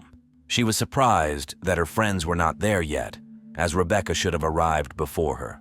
The spare key was in its place by the door, and the door to the house was locked. With growing anxiety, Jasmine waited for Rebecca. Finally, unable to wait any longer, she went to her dad and said that she had lost Rebecca. Rick couldn't understand how the girls could have separated, but he got in the car and they began to look for Rebecca. Jasmine was too scared to admit to her dad that her friend had gotten on the motorcycle with 2 completely unfamiliar guys. She only said that she had last seen her on the bridge. While Jasmine and her father were looking for Rebecca near the bridge where Jasmine had last seen her, about 13 kilometers away, 4 friends were driving along Ferry Reach Road after a pleasant evening. Dana Rollins, a club DJ, was behind the wheel. Suddenly, the car's headlights caught sight of a figure lying in the darkness on the road. Dana got out of the car and cautiously approached. He saw that it was a young girl, a teenager. She was partially undressed, lying with her back to the car, curled up in a ball. The girl was covered in blood, and it appeared that she had been attacked before she managed to crawl to the road. She couldn't speak due to a deep wound on her throat, but attempted to say something. Dana tried to stop the bleeding and encouraged the girl to hold on and save her energy for help. At the same time, his friends drove to the nearest payphone to call for an ambulance, while Jasmine and her father were searching for Rebecca at the bridge, where Jasmine last saw her. An ambulance sped past them. Jasmine sensed that the ambulance was going to pick up Rebecca and told her father so. However, Rick cut his daughter off, not allowing her to even think that something bad could have happened. The ambulance arrived fairly quickly, but was still late. The medics couldn't do anything to help Rebecca. When Rick and Jasmine returned home, the sun had risen. Rick immediately called the police to report Rebecca's disappearance. The responding officer informed him that they would have to wait for 24 hours before they could file a missing person report. Rick argued with the officer, trying to convince him that Rebecca could not have simply gone somewhere when she suddenly received word that he was placed on hold. When the officer returned to the call, he asked Rick to come to Ferry Reach Road. Rick inquired if they had found Becky, but the only response he received was, "Go to the bridge." In frustration, Rick hung up the phone, and he and his daughter drove to the indicated location. Even from a distance, they spotted numerous police cars and officers, clearly working at a crime scene. Rick got out of the car and asked his daughter to wait for him. He didn't want her to see what he feared he would find beyond the police barricade. Approaching the scene, Rick noticed a body bag. Investigators unzipped the bag and asked him if he could identify the person inside. Rick admitted that Rebecca had been so severely injured and had lost so much blood that he had to look a second time before he could tell the investigators that it was her. He attempted to embrace her, but the police officers pulled him away. Hysterics overcame him, and he cried out in pain and despair, striking the police van in disbelief. Jasmine, who was still sitting in the car, heard her father's screams and realized that Rebecca was no more. On the way back home, both father and daughter were in a deeply sorrowful state. Rick didn't know how to tell Rebecca's parents that their daughter was dead, not just dead, but brutally murdered. How could he tell them that he hadn't protected their daughter, whom he had promised to take care of? Having given Rick the opportunity to inform Rebecca's family, the investigators wanted to speak with him and his daughter. It's difficult to imagine the horror that overcame Rick when Jasmine informed the police that Rebecca had gotten on a motorcycle with two strangers. This was the first time he had heard of it. Jasmine didn't know their names, only that they were two young men on a motorcycle, a description that could fit many local men. She knew Dean, the one who had driven her home, but not the other two. The brutal murder of a young Canadian tourist on Bermuda, a place heavily dependent on tourism, could have had a significant impact on the country's economy. Therefore, there would have been immense pressure on the investigators to solve the case as quickly as possible. However, the inexperience of many of the investigators, as well as potential breaches of standard police procedures, complicated the collection of evidence. Nevertheless, they managed to gather evidence at the crime scene. Rebecca's bustier had been cut from her shoulders, and her skirt was torn in the front. The necklace that had caught the attention of the men was nowhere to be found, possibly taken by the perpetrators as a souvenir. Typically, in cases of suspicious deaths in Bermuda, an autopsy is conducted by an outside expert. However, in this case, the autopsy was performed by a local hospital pathologist, who openly acknowledged a potential lack of skills and experience for such work. Still, the authorities pushed for haste, and he concluded that Rebecca had been subjected to brutal violence before her death, suffering deep wounds that affected vital organs, including the neck wound, which led to her demise due to shock and severe bleeding. 4 men who found Rebecca's body were questioned and quickly ruled out as suspects. The police promised Rebecca's parents to find her killer as soon as possible and devoted all their efforts to the search, investigating local young men with legal troubles. After that, they invited Dean for identification, but even here, they deviated from the standard police procedure. There was no two-way mirror or opaque barrier between Dean and the suspects, nothing that would allow the witness's identity to remain hidden. What was even more horrifying was that Dean recognized one of the guys who had driven Becky, but he knew how dangerous and vengeful that person was. He was afraid for his family, his son, and ultimately for his own life. So he claimed that the guys were wearing helmets and he didn't see their faces. Following the unsuccessful identification, the police, in a hurry to apprehend the culprits, offered a $10,000 reward for any information leading to the arrest of the criminals. They continued to interrogate potential suspects when a breakthrough occurred on July 9th, 6 days after the crime. Dean decided that what had happened was too terrible to let the killers escape punishment, and, despite his fear, he provided the investigators with the names of the guys who had approached the girls on a motorcycle that evening. They were 21-year-old Jamaican native Kirk Mundy and 17-year-old Justice Smith. Kirk had just been released from prison on bail awaiting trial for a bank robbery case. Justice Smith came from a decent family but had dropped out of school and was getting into trouble after associating with Kirk. The guys were arrested and charged with Rebecca's murder. In Bermuda, 17-year-old Justice could be tried as an adult, so they faced the highest possible punishment if convicted. Shortly after that, another witness contacted the police. He explained that he and a friend had a breakdown near the crime scene. While they were waiting for assistance, Justice and Kirk pulled over to chat with them. The witness stated that Kirk appeared unusually disheveled, and there was blood on his shirt. Nevertheless, Kirk and Justice continued to deny any involvement and insisted that they were nowhere near that road. Justice claimed they were at a nightclub, while Kirk stated that he was at home with his girlfriend, who was expecting a child. The police collected DNA samples from the two and sent them to a laboratory in Canada for testing. While awaiting the test results, another witness emerged, having seen the two guys on the motorcycle at 3:20 in the morning. He noticed that a white piece of fabric covered the motorcycle's registration number. Interestingly, the white vest that Rebecca was wearing that evening was never found. Kirk Mundy knew that he was facing a serious charge for murder. Understanding that he was linked to the crime scene and that his DNA was being analyzed, he requested a meeting with a lawyer. The lawyer directly told him that if his DNA matched the semen found on the girl, his alibi of being at home would be completely disproven. In response, Kirk decided to provide a statement to the prosecutor, admitting that he had assaulted the girl and that Eustace had killed her, making him an involuntary accomplice to the crime. Kirk revealed that he had thrown the knife, used in the murder, into the water from a bridge. The prosecutor's office, under immense pressure to solve the case, quickly struck a deal with Kirk before waiting for the DNA test results in exchange for his testimony against Eustace. In court, Kirk apologized before being sentenced to 5 years in prison for his involvement in the crime. The remarkably lenient sentence deeply upset Rebecca's parents, but their nightmare was far from over.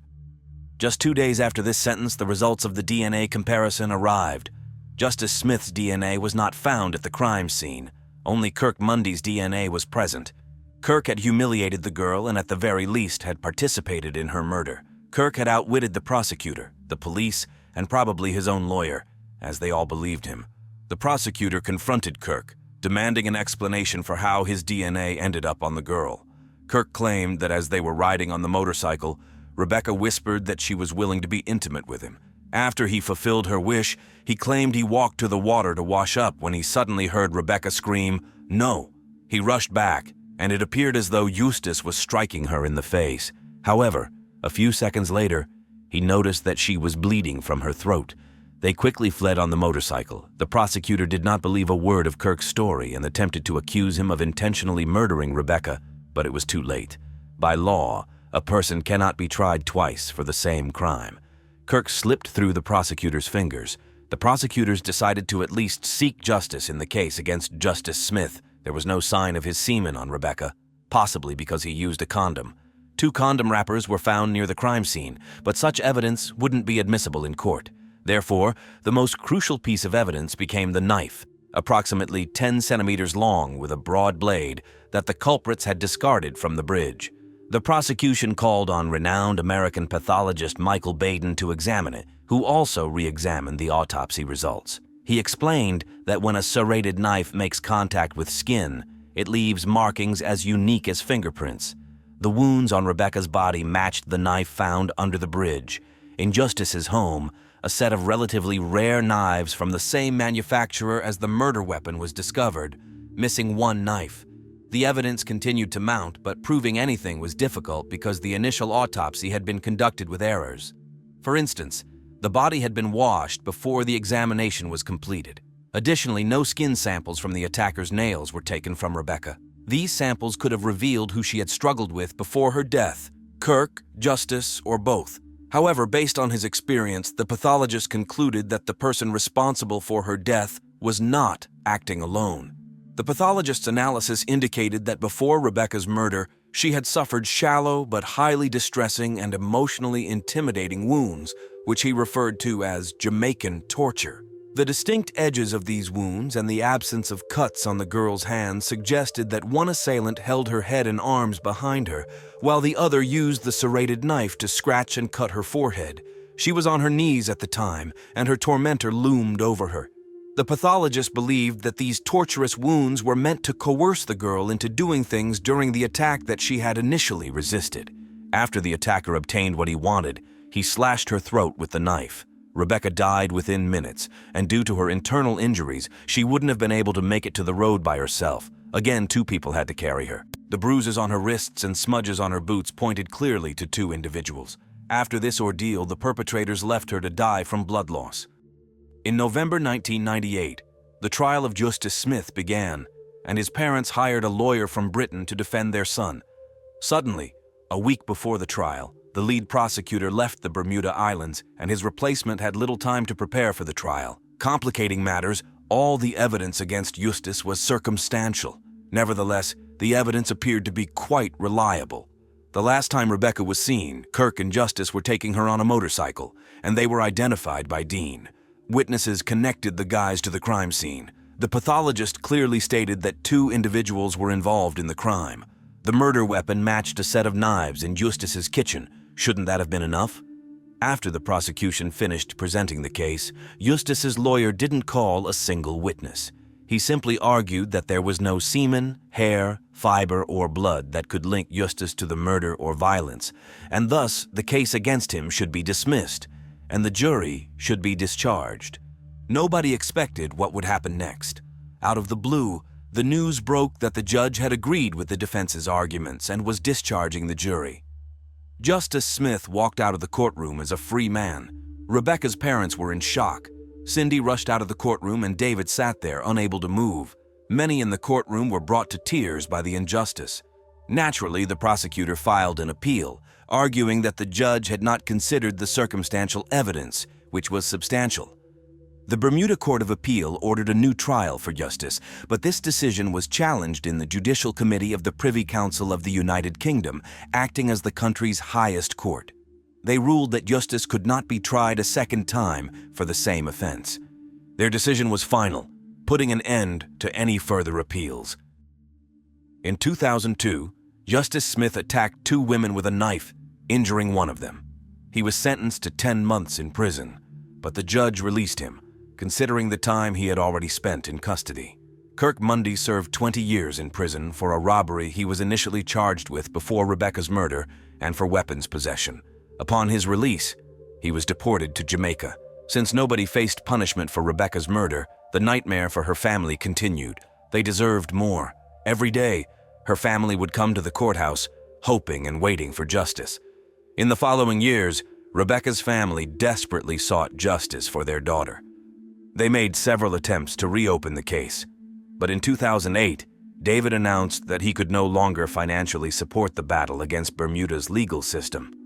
Ironically, 10 years after the murder, the government of the island compensated the Middleton family for the pain and suffering they endured, cutting a check for $2,840.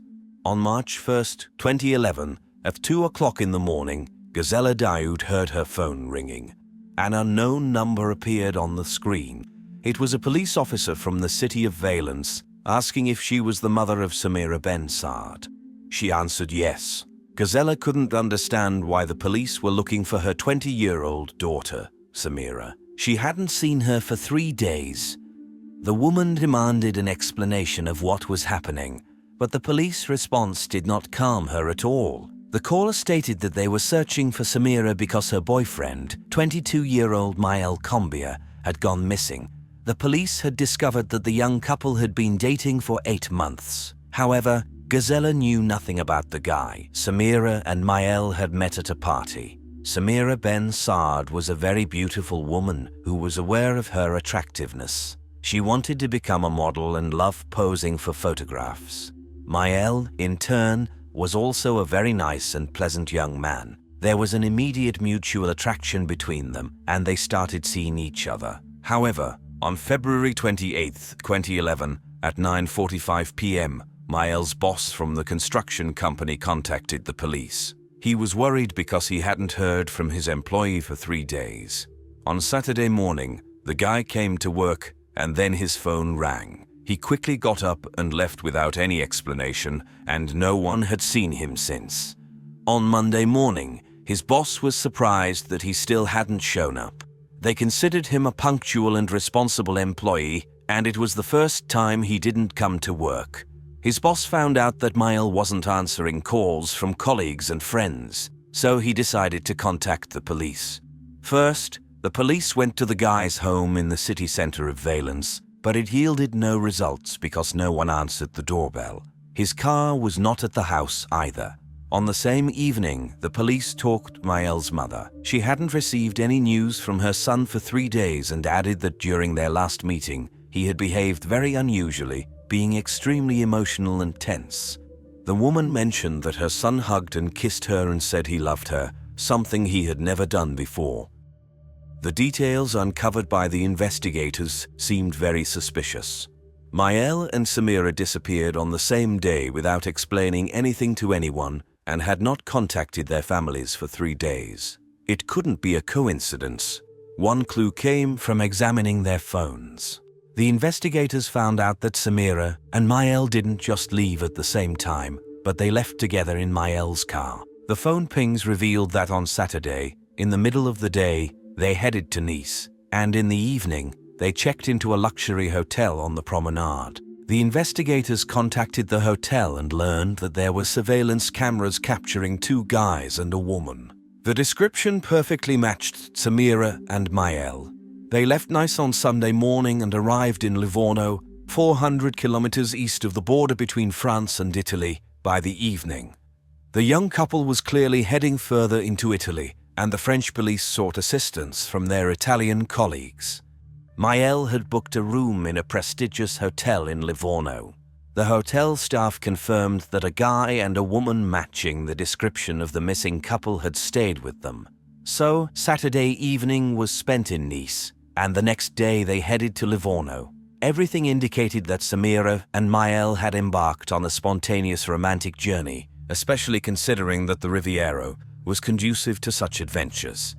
The detectives believed that the young couple would soon return home together, and they had no reason to doubt this theory, especially since Samira's mother received a message from her daughter stating that she had left, but there was no need to worry because she would return soon. It seemed like it should have been another confirmation that everything was fine with the young couple, but Gazella was certain that her daughter would never disappear just by impulsively leaving for a trip.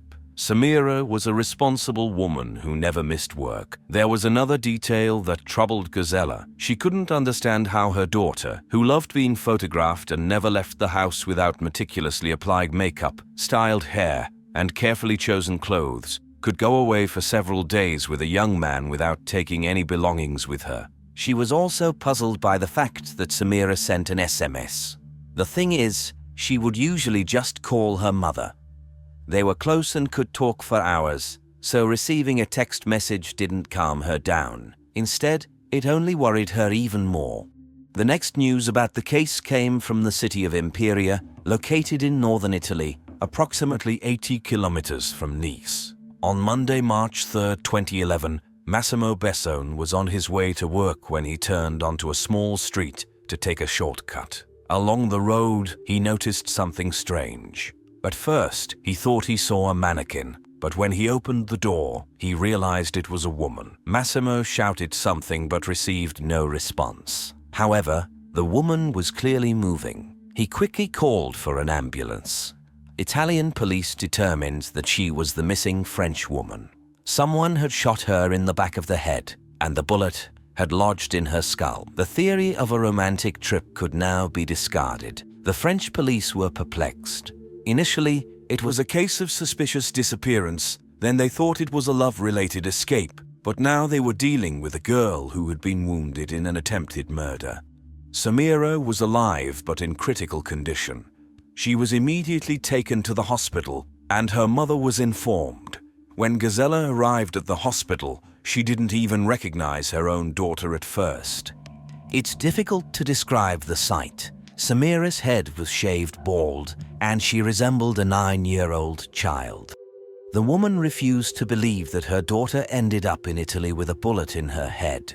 The doctors told the mother that there was little hope since the bullet was lodged in her daughter's skull. But Gazella didn't want to accept that and arranged for Samira to be transported to a hospital in Marseille. There, a surgeon informed her directly that he would perform the operation but wouldn't provide false hope. Even if the patient survived, she would never fully recover. Samira underwent a 10-hour operation. Although she made it through the surgery, when she opened her eyes, she didn't recognize anyone and couldn't speak. She had to relearn everything like a young child. While Samira couldn't tell anything about what happened in Italy, the police had to search for the culprit without her testimony. Many indications pointed to the crime being planned. She was found lying on the side of the road near a landfill, and the Italian police couldn't find any of her belongings. There was no purse, no phone, no passport. This indicated that the perpetrator wanted her to remain unidentified. However, the investigators had a lead. The last person Samira was seen with was her boyfriend, Michaela Hart. The police believed that Michaela crossed the border into Italy to commit the crime and then fled. However, he made a mistake by using his bank card in France after Samira was found. He used it at a first-class hotel in Les Tourrex, just 35 kilometers from his apartment in Valence. Surveillance cameras showed that Michaela had returned to France a day earlier. But if he was innocent, why didn't he go home to his family? Instead, he stayed in a hotel just a few kilometers away. Soon, he made another mistake. Investigators discovered that he had used Samira's credit card. In other words, the young couple embarked on a spontaneous trip to another country where the woman nearly died, and Michaela stayed in a hotel and used her card. Everything confirmed the police's worst suspicions. To search for a motive, the detective spoke with the family and friends of the young man. It became clear that Samira and Michaela's relationship was far from perfect. Samira was a very beautiful woman, and many men showed interest in her, which bothered Michaela. Their arguments often escalated into physical violence. Michaela could slap Samira in front of their friends, and there was even an incident where he extinguished a cigarette on her. Obviously, he couldn't be considered a very stable person, but the question of the motive remained open. Did Michaela act in a fit of rage, or was everything planned in advance? All their friends knew that Samira was infatuated with Michaela despite his behavior. However, she recently found out that her boyfriend was married. He had gotten married to his girlfriend at the age of 18 and frequently cheated on her. Samira was far from being his only mistress. She was angered by the revelation but didn't break up with him because she believed Michaela's claim that they were in the process of divorce and living separately. Upon discovering this, the investigator went to Michaela's home. But as soon as he entered, he realized that Samira was mistaken and the husband and wife were clearly living together. Furthermore, Michaela was soon to become a father. The apartment had 17 ultrasound photos with the name Combia written on them. It was evident that Michaela, his wife, and Samira were involved in a love triangle, and one of them was destined to disappear. It was necessary to find Michaela, and it turned out to be much easier than the police had anticipated. Michaela Combia surrendered himself 5 days after the disappearance, appearing at the Valence police station on March 4th. This was an incredible stroke of luck for the investigation. Michaela not only came to the station voluntarily but also directly confessed that he was the one who shot Samira. He then proceeded to recount what had happened. The young man claimed that Samira was just an acquaintance with whom he could spend pleasant time. Their relationship had no future, and she knew it. Michaela explained that their romance had come to an end, but Samira couldn't accept it. She didn't give him a moment's peace, constantly calling him and sometimes dialing his number 150 times in a single day. He showed the investigator his phone, which displayed evidence that Samira had called him approximately 1,000 times in a month. Michaela's words confirmed that Samira's behavior could be classified as stalking. But could this be considered a justification for shooting her? Soon, the situation escalated to the point where the young man feared for his life. He recounted what happened on the Friday evening before their departure to Italy.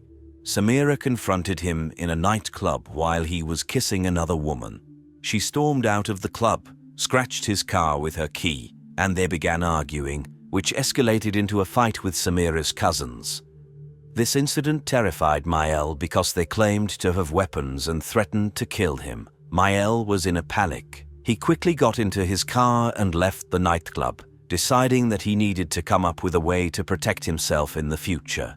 The idea of acquiring a weapon for his own defense crossed his mind. The next day, when he received the call, he impulsively left and went to buy a revolver. However, all of this still didn't explain why he shot Samira. Michaela explained that he didn't go to Italy to kill her or commit any other terrible act. He simply wanted to put an end to their troubled relationship. He drove Samira to Italy to calm down their heated emotions and explain everything to her. But things didn't go as planned. They argued again in the car, and Michaela got out. Samira followed him. According to Michaela, he grabbed the weapon with the intention of scaring her but had no intention to shoot. However, the revolver went off accidentally. Afterward, he left her lying on the ground, got back into the car, and drove away. When asked why he didn't call for an ambulance, he said he was scared when she fell. He went into hiding for several days because he didn't know what to do. The rest of the story was already known to the police. Overall, the man claims that he was the victim of his obsessive lover's pursuit, and what happened in Italy was an accident. He was arrested for attempted murder, but his explanation didn't fully convince the police. Some pieces didn't fit together. Why would someone travel to another country and stay in a luxury hotel just to end a relationship? Why did he take all her personal belongings and then use her credit card? And who sent the message to Samira's mother from her daughter's phone? The investigator had no doubt that the young man was lying, but it was difficult to prove without Samira's testimony. Fortunately, over time and with therapy, Samira was able to provide her testimony. At first, with a weak voice and very slowly, Samira began to speak. On October 11, 2011, 8 months after the attack, she recounted her version of events. Samira's words contradicted the claims of her former lover. He came to her home, stating that they needed to talk. She didn't want to, but he insisted, so she relented. Michaela invited her for a weekend getaway.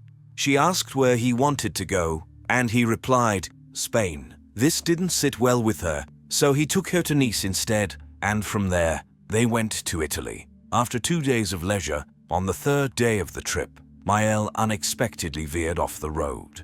When asked why he turned onto a road leading to a landfill, he reassured her not to worry because he simply needed to dispose of something. Michaela stopped the car and got out. He opened the passenger side door for her to exit and retrieved a revolver. Pointing it at her, he declared that she would die. "Shoot if you're a man," she exclaimed, and he fired the gun. On February 7, 2012, a year after the attack on Samira, forensic experts found the revolver, and this discovery completely refuted Michaela's claims. According to his version, the gun in his hand unexpectedly went off. However, ballistic analysis showed that such an event could not have occurred. The expert explained that before firing, the shooter needs to carefully prepare, pull the trigger back and then shoot, which involves 2 distinct actions. You cannot simply wave your hand for the revolver to fire. Furthermore, to pull the trigger of the revolver backward, one needs to hold the weapon with one hand and apply significant force to accomplish the action with the other hand. Accidentally firing such a firearm was utterly impossible. Michaela Combi a lie. He wanted to kill Samira, and after several months of investigation, detectives were able to reconstruct the plan that the murderer had conceived. On February 26, 2011, at 9 a.m., Michaela left work. He was determined to avoid a repeat of the previous night's scene at all costs, so he purchased a weapon. Heading to the woods, he tested it, loaded it, pulled the trigger, and fired. He had planned everything. After a romantic weekend in Italy, Samira was supposed to disappear on the other side of the border.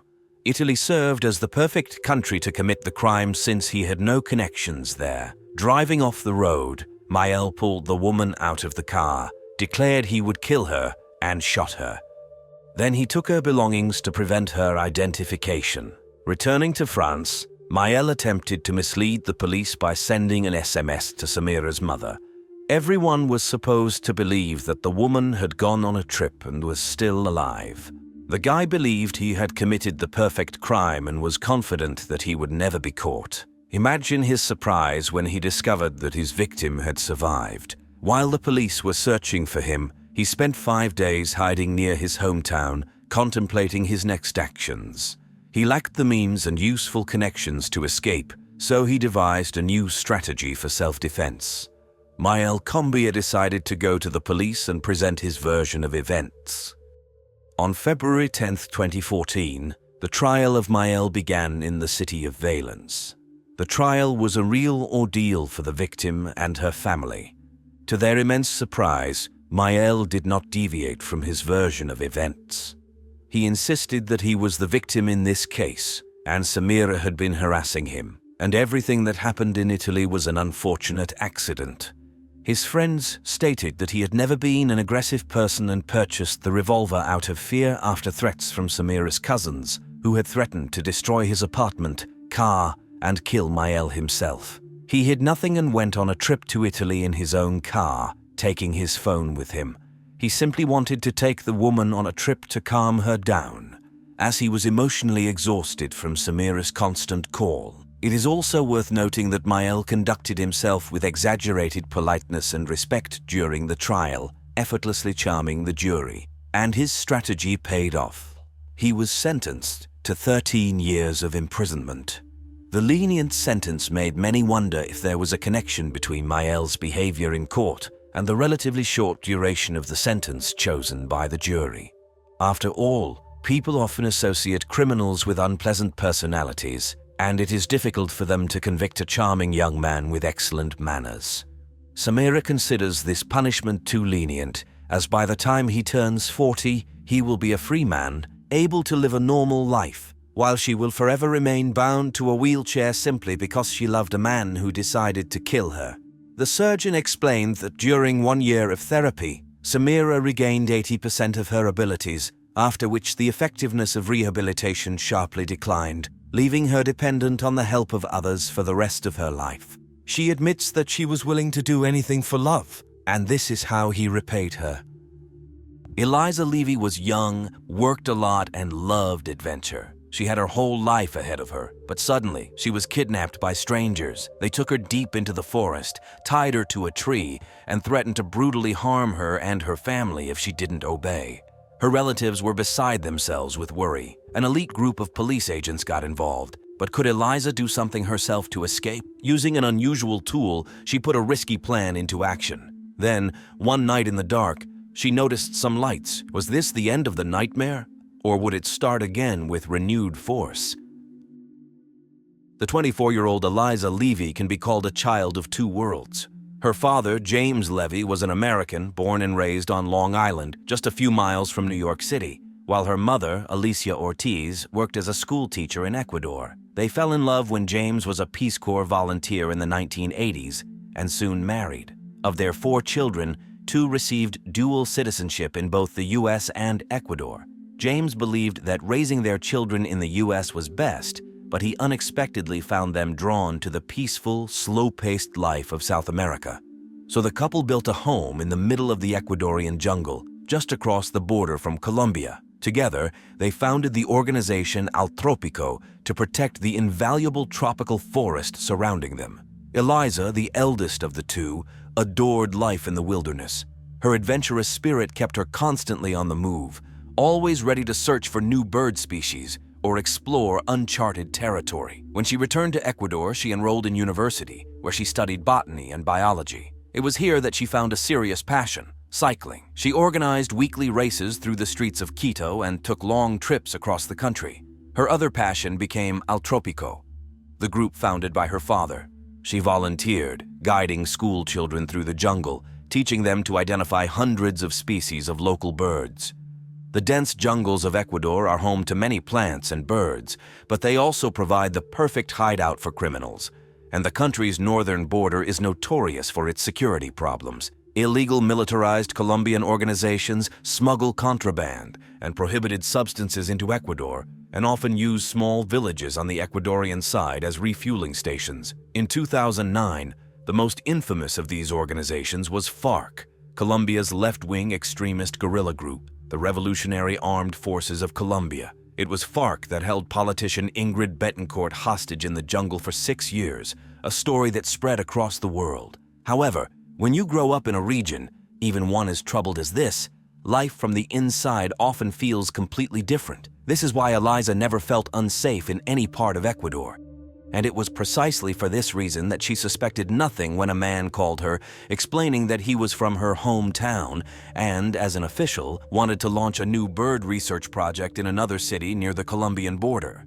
Eliza agreed to meet him to discuss the details, as long as he sent a driver to pick her up. They settled on that arrangement. On Saturday, October 17, 2009, one of Eliza's brothers dropped her off at the meeting spot with the driver of an Isuzu Trooper. Eliza got into the SUV, but before doing so, she asked her brother to write down the vehicle's license plate number just in case. At first, everything seemed normal. The driver was calm and friendly, but an hour into the drive, he picked up 2 strangers, claiming they needed a ride. In reality, they had other plans. The men pressed the barrel of a gun to Eliza's neck and demanded that she stay quiet. The strangers were driving Eliza to an unknown destination, but her family in Quito had no idea. The last they'd heard was that she was heading to a meeting about tropical birds. When she didn't return to the city as expected and failed to call, they became worried. Even then, they didn't think the worst, assuming instead that a mudslide, a fairly common occurrence in Ecuador, might have delayed her. At the time, Eliza's father, James, was in San Francisco attending an environmental conference. The family didn't want to alarm him, but after 2 days of growing panic, they sent him a message. On Monday, October 19, 2009, 2 days after Eliza's disappearance, her mother, Alicia, received a call from a stranger. He told her not to worry, that Eliza was fine and with them in Colombia. The caller made it clear that Eliza had been kidnapped, but was in no rush to make demands. Eliza's father caught the next flight back to Ecuador. At first, the Levey family hoped to resolve the situation without involving the police.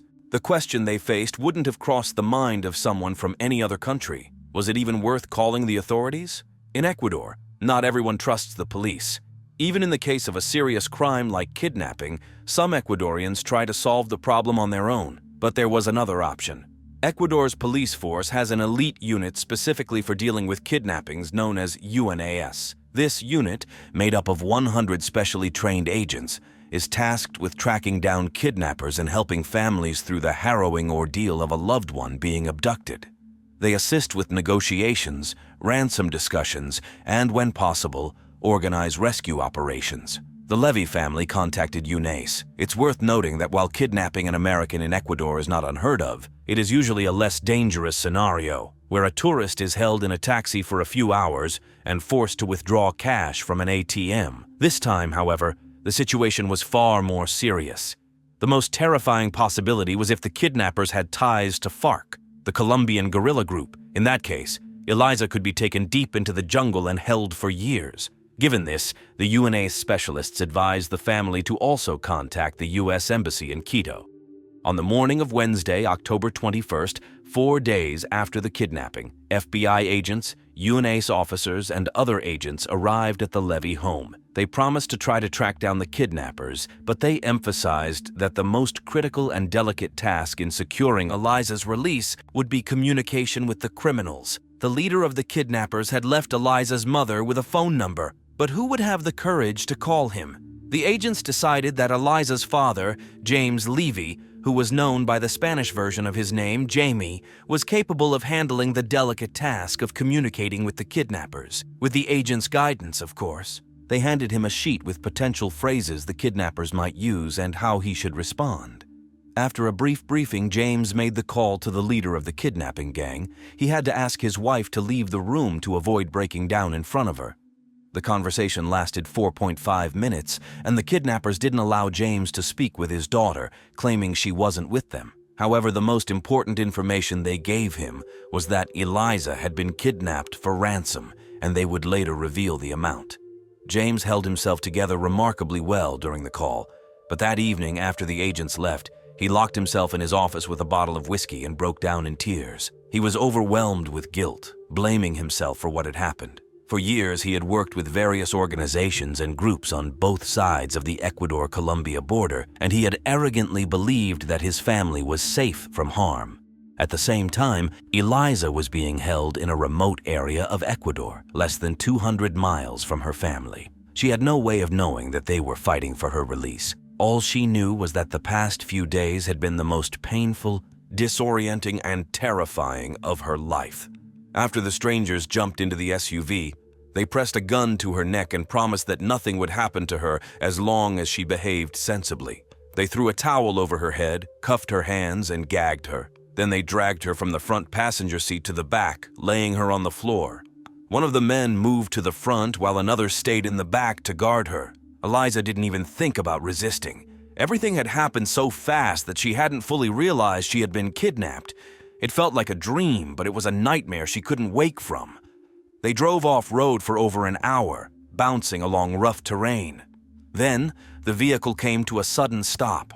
The door opened. She heard someone approach. A man told her to get out and walk with them. Eliza recognized his voice. It was the man who had arranged the meeting about tropical birds. They led her somewhere to what she sensed was an even more dangerous and isolated place. From the moment she fell into the hands of her captors, Eliza resolved to remain calm and alert. She knew that one wrong move could cost her life. When the captors finally removed the blanket from her head, Eliza saw that they were heavily armed, their faces concealed by ski masks. They told her they were part of a paramilitary group and that the threat extended not only to her, but also to her family in Quito. They claimed they had stationed people around her family's home and warned that if she made any foolish moves, her family would suffer. The men asked if she had a GPS chip implanted under her skin, a measure that wealthy individuals in Latin America sometimes take to track their location in case of kidnapping.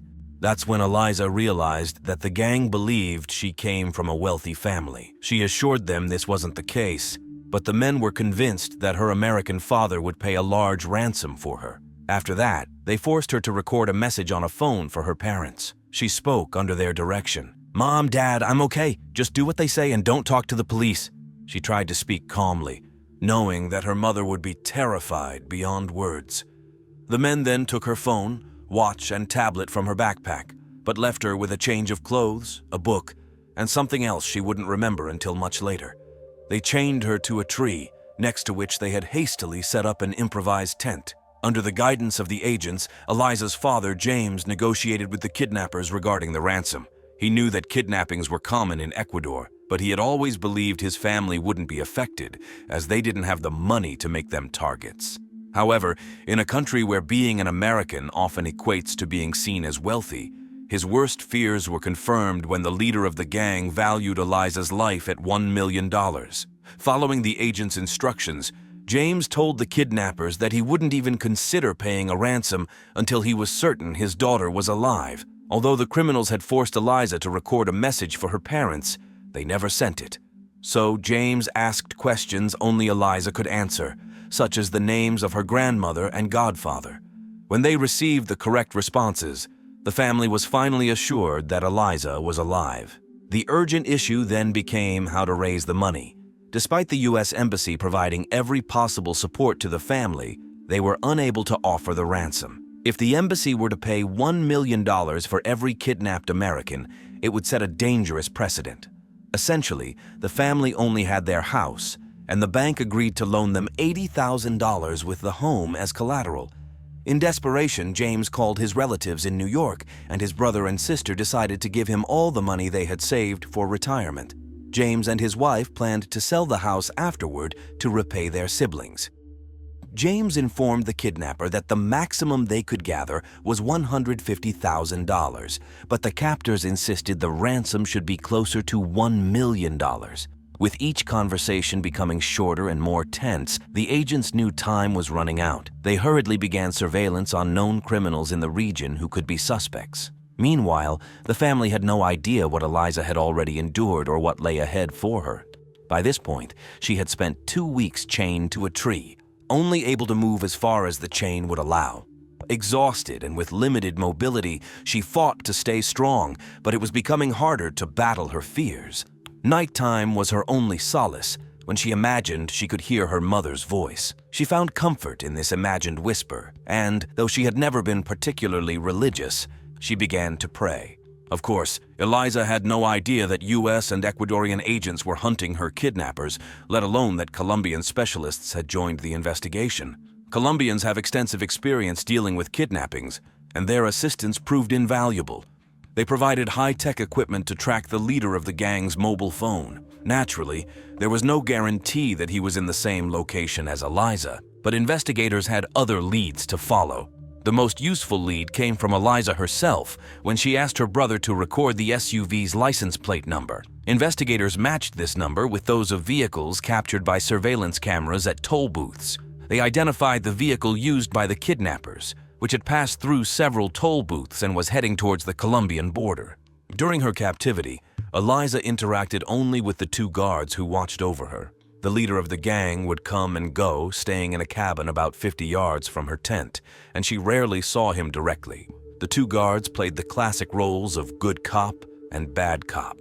The guard Eliza privately referred to as the good guy would bring her rice and beans and assured her that she would be released soon. In contrast, the other guard, the bad guy, threatened to kill her and her family. He also menaced that he might sell her to a larger, more dangerous group. Eliza understood that he meant FARC, an even more brutal gang experienced in holding hostages. While she was terrified, she cried alone, unwilling to show weakness to her captors, especially the one who was threatening her. It took a lot of willpower, but Eliza gradually managed to overcome her fear. She daydreamed about riding her bike, feeling free. Deciding to take action, she tried to gain the favor of the good guy guard. Indeed, he began talking to her more frequently during meals and even brought her yarn and knitting needles. She knitted 4 scarves for him, hoping to learn more about her family in exchange. He told her that her parents were alive and negotiating for her release. However, her hope was quickly dashed when the other guard openly threatened to cut off one of her fingers to increase the pressure on her parents. After 18 days of captivity, Eliza could no longer simply sit and wait for rescue. There were times when the 2 guards would wander far enough from her tent that she was only held back by a chain with a small lock. The knitting needles they had given her were too big to be of any use, but she wondered if she could find something to break the lock. Her desperation sparked creativity. The kidnappers had taken all her gadgets but left her backpack. At the bottom of the bag, she found some bobby pins. Eliza took 2 pins, bent them, and began to pick at the lock, as she had seen in movies. For the next 3 days, whenever the guards were out of sight, she worked on the lock. She tried over and over again until one day it finally clicked open. With incredible willpower, she managed to stay calm. One of the guards seemed ruthless enough to shoot her if she tried to escape, so she climbed nearby trees to get a sense of her surroundings, trying to see if there was any visible path or if the jungle was too impenetrable. Then she would return, sit down, and relock the chain. Eliza was terrified of being caught. With each attempt, she grew bolder. She had resolved to take the risk and escape from her captors. She closed her eyes, praying for guidance from her mother. At that moment, she thought she heard her mother's voice saying, "Don't risk it, don't run, wait 2 days." Eliza decided to heed the advice and wait, though not for long, as she noticed the guards' growing tension. Her time was running out. Eliza had been independent and comfortable in nature since childhood, and now she used those qualities to keep her mind occupied. She spent hours watching the trees, trying to identify the birds by their colors and songs. During the day, she reread the only book she had with her, a Colombian romance novel. But then the night would come again. The chains around her ankles prevented her from sleeping more than an hour or 2 at a time, and every rustle in the jungle could signal new danger. On the night of Saturday, November 7th, she suddenly woke up in the middle of the night and distinctly heard some sounds and saw the lights of flashlights. In the dim light, Eliza could only make out silhouettes. There were many of them, and they carried military-grade weapons. The silhouettes moved hurriedly. Eliza feared that these were FARC members. She imagined she might spend years with this group in the Colombian jungle. As the lights and shadows approached her tent, one of the men leaned in. He said something, but she couldn't hear him over her cries and pleas not to take her away. He then said that they were police officers, that they knew her father Jamie, and that they had come to rescue her. When Eliza heard her father's name, a wave of joy washed over her. She could only hope this was not a dream. The officers covered her with a bulletproof blanket and stayed with her while they conducted the operation to capture the armed kidnappers. When UNAC officers called the Levey family to inform them of Eliza's rescue, her mother, Alicia, answered the phone. Suddenly, she began to scream and jump for joy. The family describes this as the best moment of their lives, as if they could breathe freely again. They had to wait a few more hours to learn that Eliza was unharmed and safe. NAS officers brought Eliza back to Quito. Although she was eager to reunite with her family, the UNASE officials had other plans.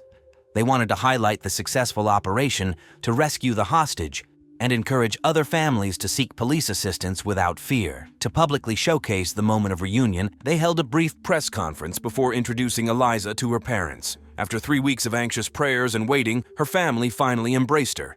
As for the kidnappers, they turned out to be ordinary criminals rather than a militarized group. Eliza's testimony helped to charge the leader of the gang and the guard who had been kind to her, while the second guard managed to escape. Despite spending 3 weeks in a tiny tent, Eliza tried to maintain a positive outlook on her experience, particularly appreciating the beautiful forest that surrounded her. While no one would wish to spend 21 days in the jungle, she found it far better than being confined in a small, dark room. Her positive attitude helped her recover quickly, and she eventually became a source of strength for her family. Remarkably, just 8 weeks after returning home, Eliza embarked on a cycling trip across South America. She traveled 4,000 miles, and the local press covered her journey. She claims that the sense of freedom she experienced while cycling made the trip a healing experience for her. 1990. 31-year-old Peggy Marshall was at the peak of her career. Armed with a degree in physical therapy, she founded a geriatric clinic in Newport Beach, California. Peggy was passionate about her work, enjoying helping her elderly patients, but what she truly longed for was love.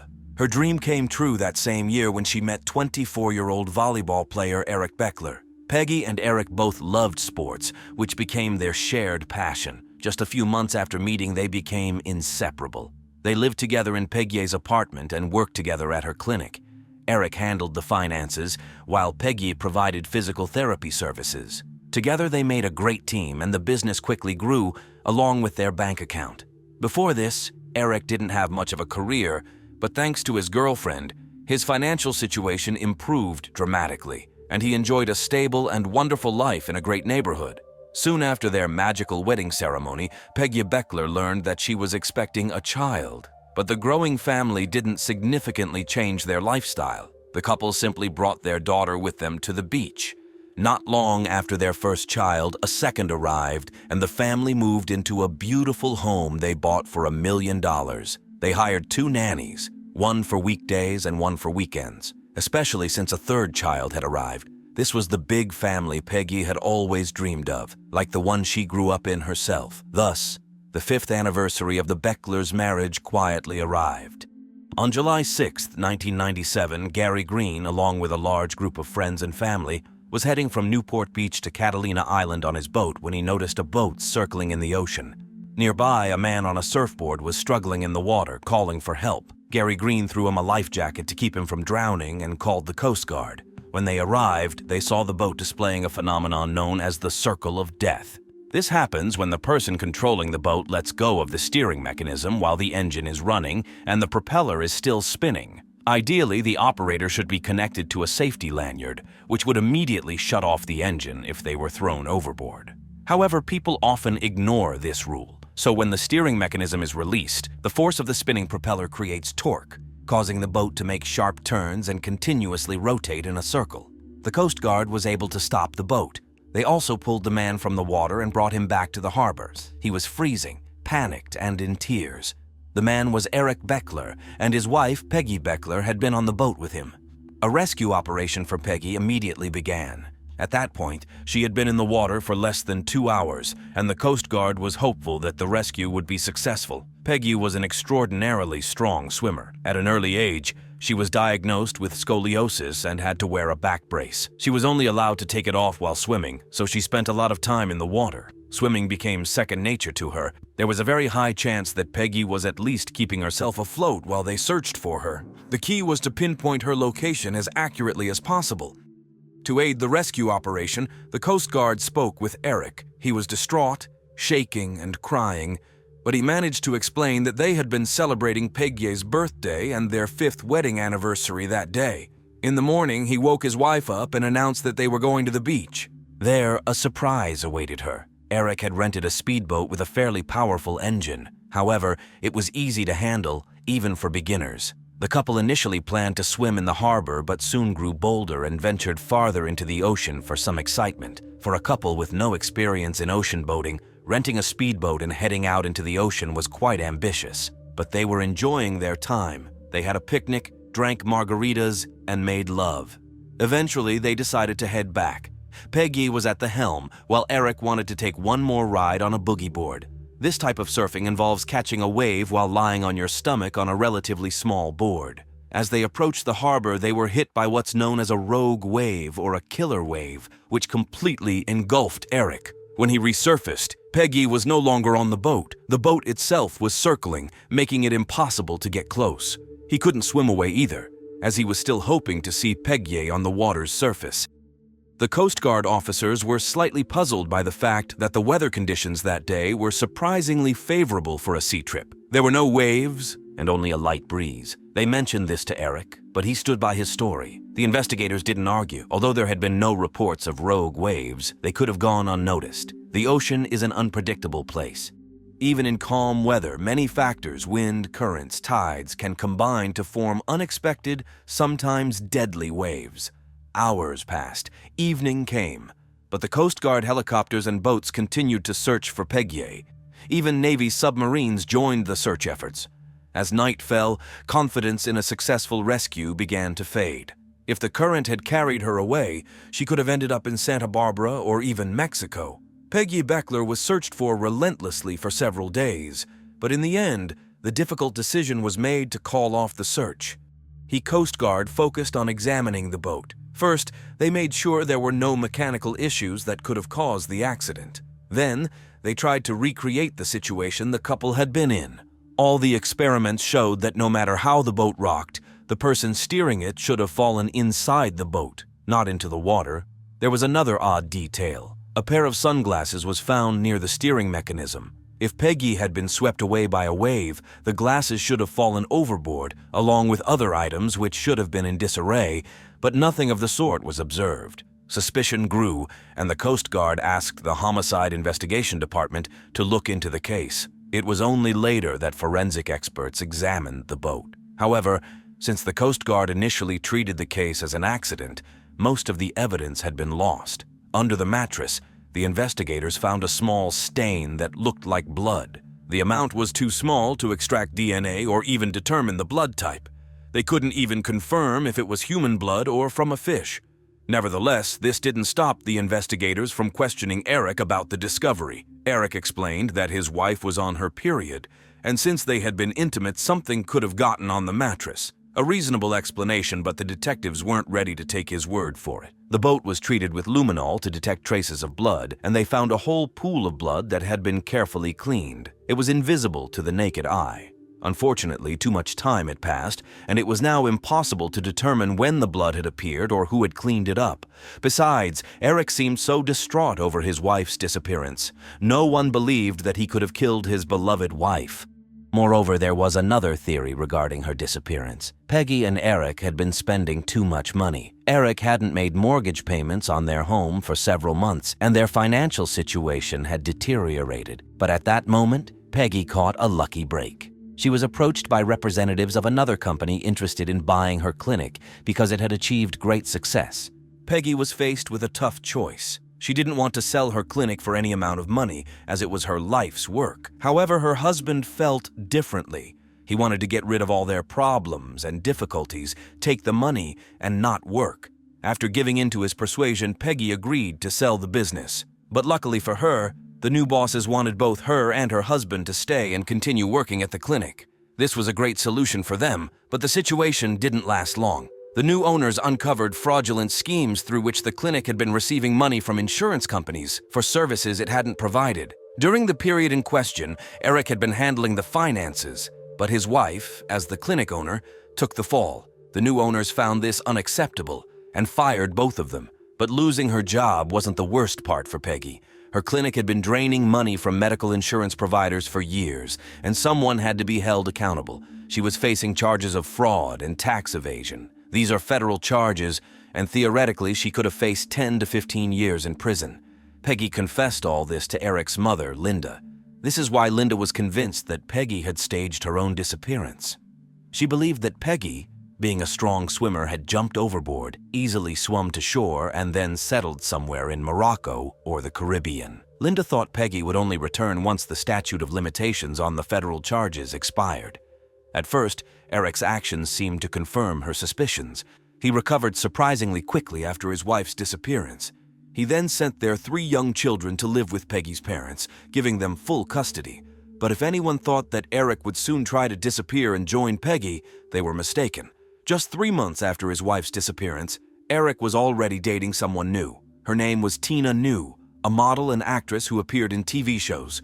As Eric quickly ran out of money, he decided to become a web designer. To promote his company, he planned to participate in a professional expo. He needed a model to attract attention, and a photographer friend from his volleyball team recommended Tina, whom he knew. The two hit it off right away. When Tina met Eric, she was struggling with substance abuse. Her car was in the shop, her home had no electricity due to unpaid bills, and the job offer from Eric came at just the right time. In her eyes, he seemed like a hero, a successful young businessman, so polite and courteous.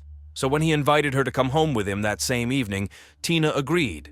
Eric's home was luxurious, with ocean views from every window. Almost every wall in every room was covered with family photos, many of them featuring Peggy. Eric didn't hide what had happened to his wife from Tina. Overall, he seemed like a perfect prince to her. So when the police contacted her to inform her that there was something suspicious about his wife's disappearance and asked her to inform them if she learned anything, Tina didn't believe them.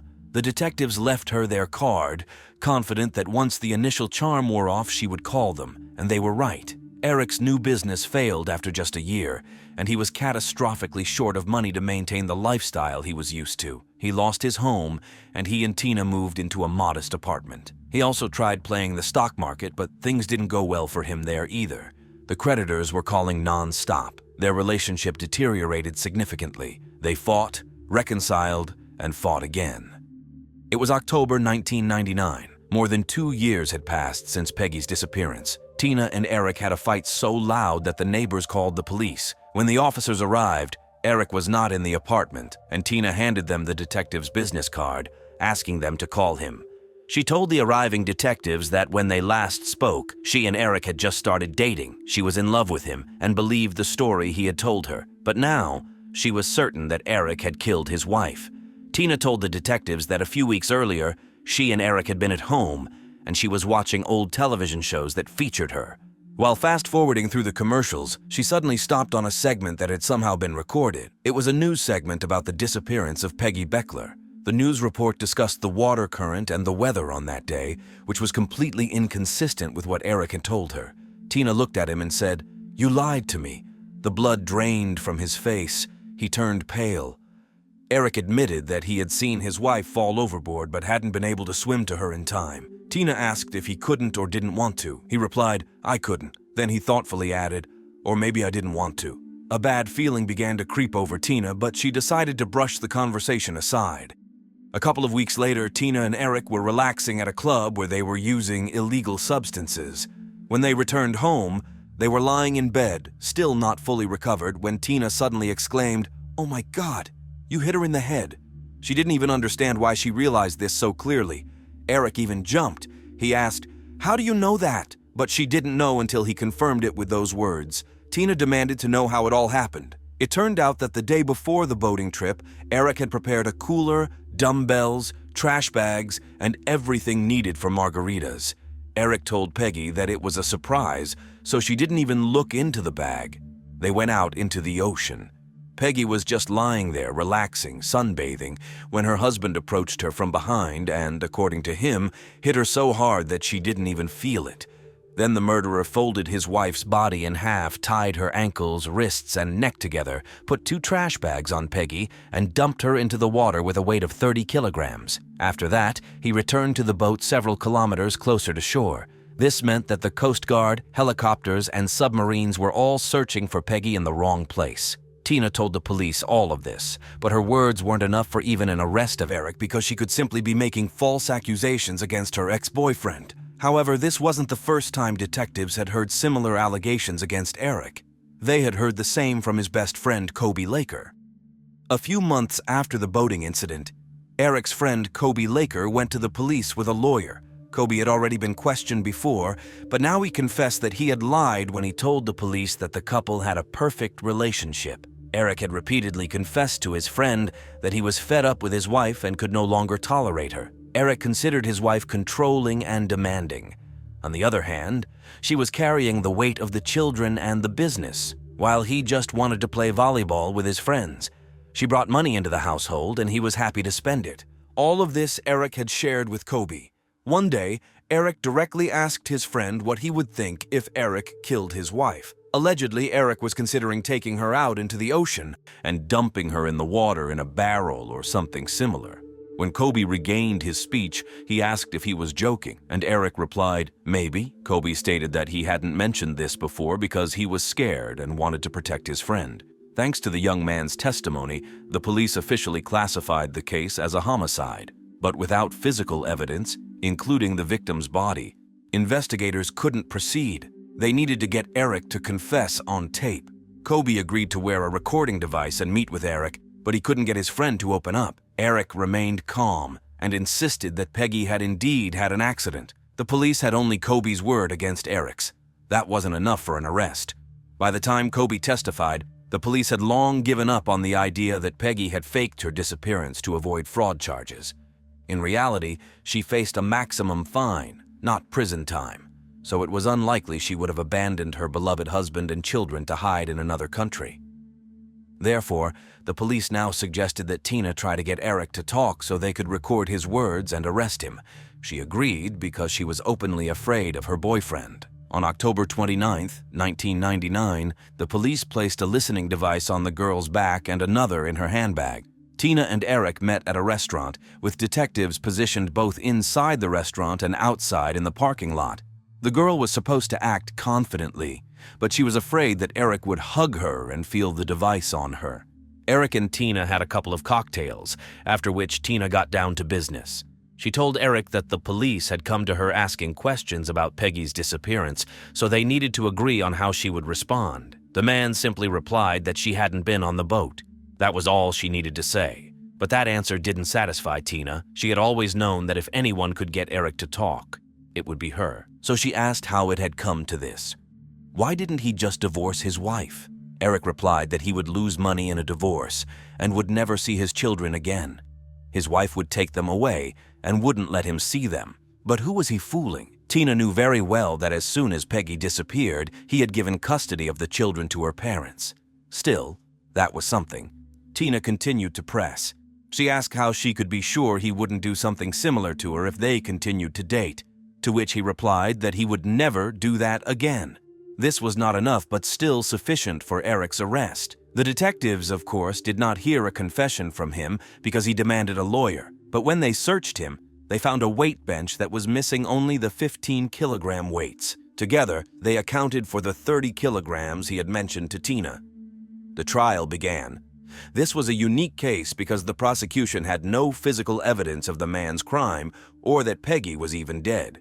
Moreover, Eric acted very cleverly, confirming that during his conversation with Tina, he meant the murder of his wife. However, he claimed that she liked bad boys and that he was trying to create that image. The prosecutor was well prepared and used all circumstantial evidence to convincingly demonstrate his version of the events of that day. Furthermore, the motive for the murder was indisputable and as old as time.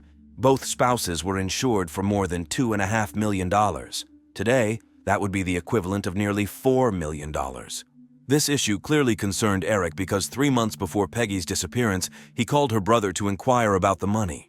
He wanted to know more about the policies and how the payout would work if something happened to his wife. Interestingly, a month and a half before her death, Peggy wanted to change the beneficiary of the insurance. She intended to exclude Eric so that the money would go only to the children. This indicates how little she trusted her husband in her final days. Of course, Eric did not receive the insurance payout anyway, because insurance companies are very reluctant to pay money to potential suspects. After 7 days of deliberation on February 1, 2001, Eric was found guilty of first-degree murder. He was sentenced to life imprisonment without the possibility of parole. After his wife's death, Eric did not receive the insurance money.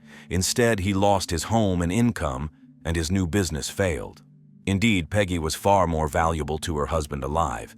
She was his ticket to a luxurious life, and even in the case of a divorce, he would have gained more than nothing. But evidently, he did not understand that, not to mention the fact that murder itself is a terrible crime.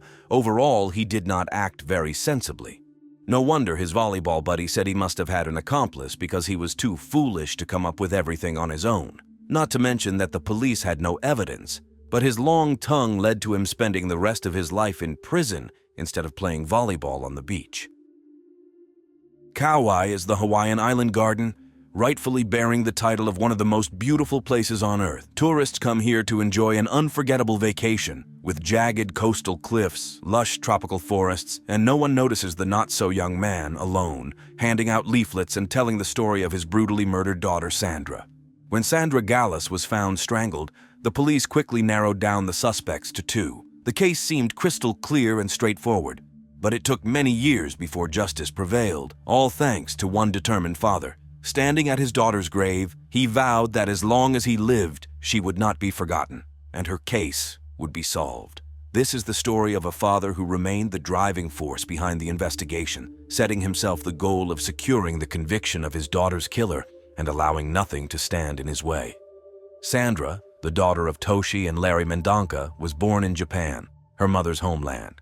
However, the family later decided to move to the island of Kauai, closer to Larry's parents, as they were getting older and needed assistance. The family lived on a ranch, and Sandra and her older brother Lawrence Jr. adored the place. Few children could boast of having a waterfall right by their home. They spent a lot of time walking on the beach, swimming, and when they got hungry, they were surrounded by 2 fruit orchards where mangoes and citrus fruits grew. Sandra was very determined, responsible, and achieved her goals. From the age of 5, Sandra practiced gymnastics, performed in a cheerleading group at school, continued to participate in sports, and attended numerous clubs and groups, all while being raised in an environment that valued both Japanese and Portuguese traditions. The family's father, Larry, was a veteran of the Air Force, raising his children with discipline. In fact, he sought to instill independence and self-reliance in his daughter and son, insisting that Sandra pursue her higher education in Honolulu. The city seemed enormous to the girl from the small island, but she missed her native island of Kauai and her family, and visited as often as she could. It was during one of these visits that she met Darren.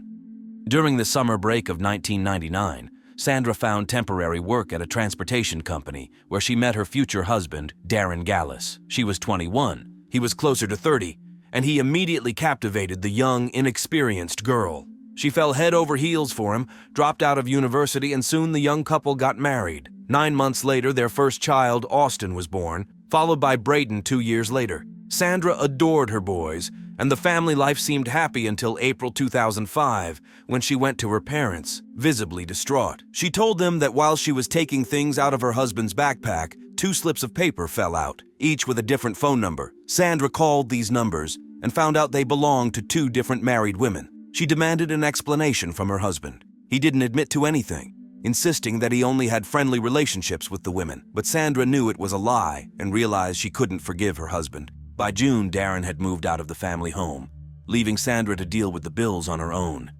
She began searching for work and landed a job as an assistant manager at a highly popular restaurant, considered one of the island's landmarks. Sandra seamlessly integrated into the restaurant staff, earning the appreciation of her colleagues, who joyfully watched as the quiet girl from the small island transformed into a confident, independent woman. She changed her image, spending more time with friends and relishing her newfound freedom. Moreover, she started receiving attention from one of the restaurant's chefs named Ryan Shinjo, who had recently moved to Kauai from Oahu. Sandra found these attentions very pleasing. Sandra's relationship with Ryan was nothing like her relationship with her ex-husband.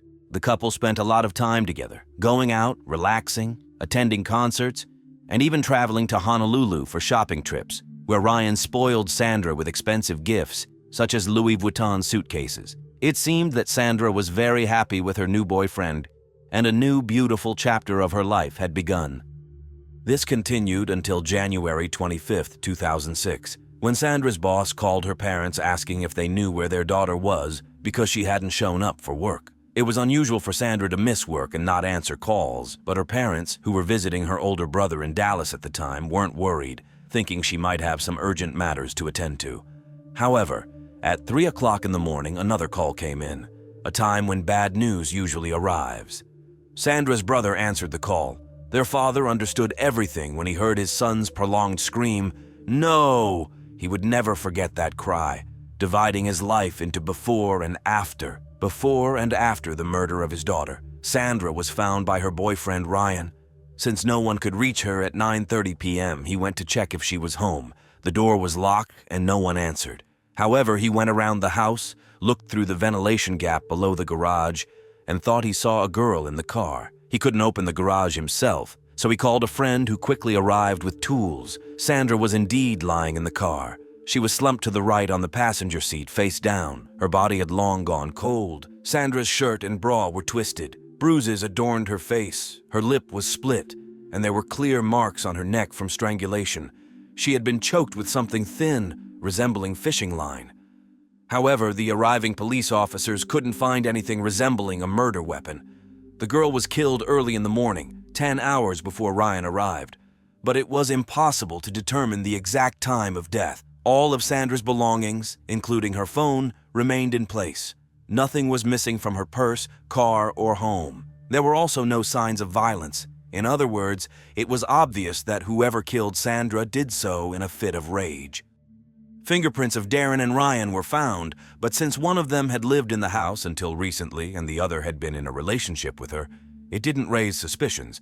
However, the fact that Ryan found the body raised questions. Why didn't he call 911 immediately and instead first asked a friend to come over? This wouldn't be the first time a killer tries to establish an alibi by enlisting a friend's support. During questioning, Ryan behaved strangely, clearly nervous, and officers felt he was withholding something. However, he had an alibi. He was at work, confirmed by his colleagues.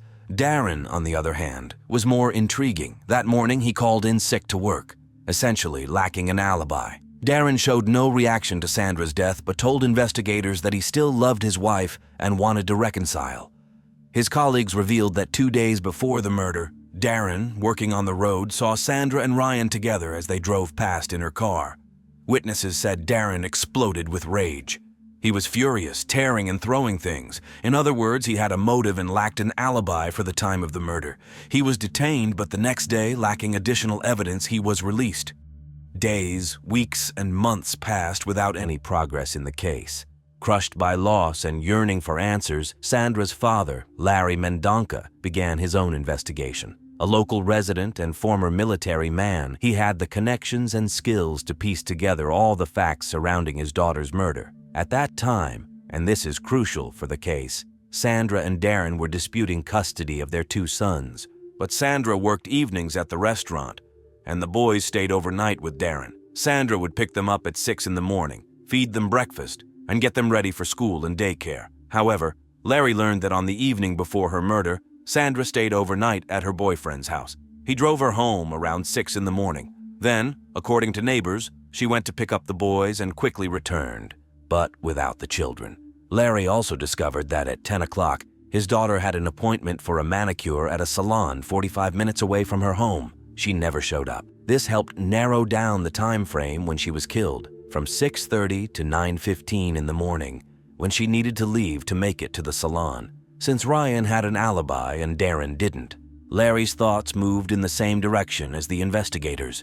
Darren must have been the one to kill Sandra. There was no one else. Sandra's friend confirmed that many of her friends were convinced Darren would be arrested and convicted. The children would be placed under the custody of their grandparents or Sandra's brother, and everything would be resolved. But the police were in no hurry to press charges. Then, a year after the murder, news of an arrest spread. But it wasn't Darren. The island of Kauai is unique in many aspects, particularly in its lack of mass media. In most cases, news spreads the same way it did generations ago, through word of mouth, where facts, rumors, and speculations intertwine into a single narrative. Thus, across the island, new information began to circulate. FBI agents had arrested Ryan Shinjo. However, it wasn't in connection with the murder, but rather with illicit substances. Ryan turned out to be a member of a major organization smuggling these substances to the island from Honolulu. It involved significant amounts of money and serious shipments, and FBI agents had been monitoring Ryan for months. Rumors and speculations began to spread across the island. Could Ryan have used his girlfriend as an unsuspecting carrier of the goods? After all, he bought her Louis Vuitton suitcases. Did she unknowingly bring something back from their trip that she wasn't aware of? What if she discovered the truth and she was killed to prevent her from going to the police? Rumors abounded, but the police didn't come any closer to catching the girl's killer, whoever they might be. The case faded away with each passing year. Meanwhile, Larry and Toshi faced the painful reality of not only losing their daughter but also their grandchildren. When their mother was killed, they were only 3 and 5 years old. Darren no longer needed to fight for custody, and he raised the children on his own. Initially, the grandchildren would visit their grandparents on weekends, but within 3 months, they started protesting against these trips. Larry persisted in trying to maintain a relationship with his grandchildren, but it was evident that Darren was turning the children against their late mother's parents.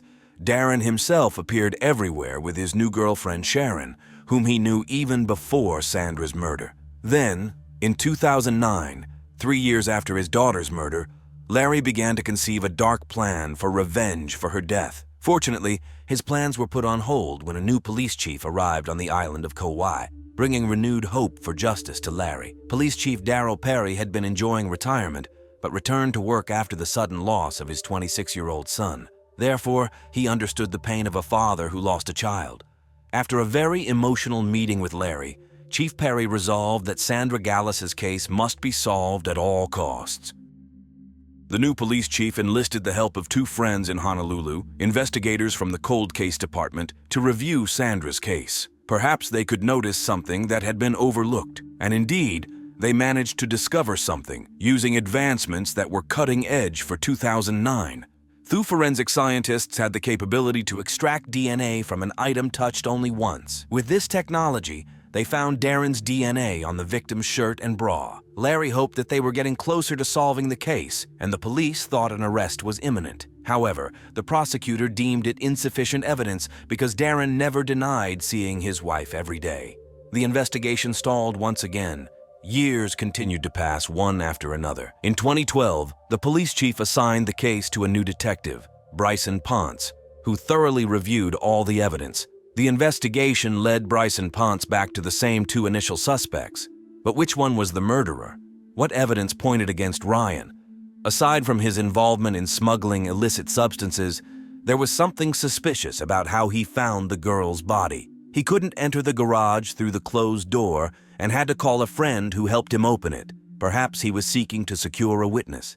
Moreover, he clearly had something to hide and failed a polygraph test. But didn't he have an alibi? Here was another twist. As the new investigator discovered, the time of Sandra's death was more of an estimation. She could have been killed hours earlier when Ryan wasn't at work.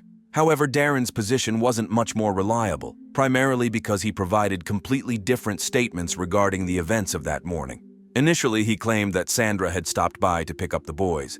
Then he corrected himself, saying she didn't stop by. He also failed the polygraph test. But here's what's interesting. The couple were battling for custody, and Darren had the idea to keep a diary where he recorded all of his wife's shortcomings, such as when she failed to pick up the children on time. He hoped this would help him gain full custody. Reviewing the diary, investigator Bryson Ponce noticed that entries were made every day from January 1st until the 24th. But on the 25th, the day of the murder, it was blank. If Sandra hadn't shown up at all to pick up the children, Darren would have definitely noted it, given how detailed his previous entries were.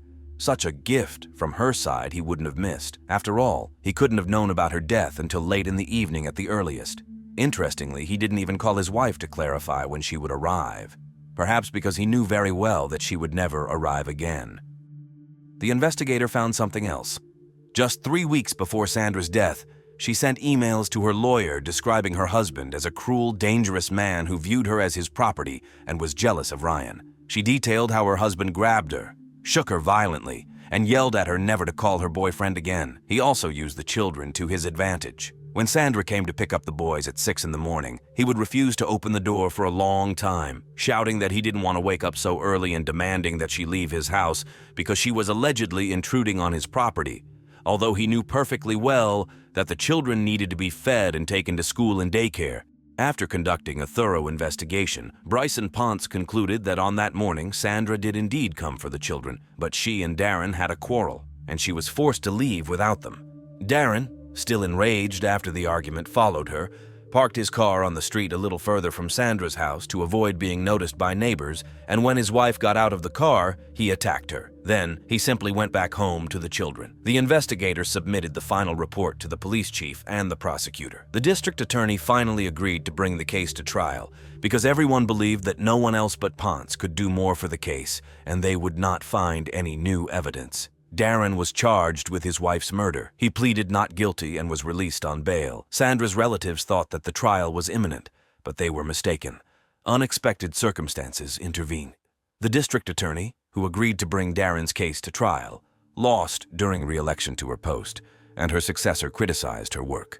He stated that she tried to use the high-profile murder case for her own purposes, hoping it would increase her chances of re-election.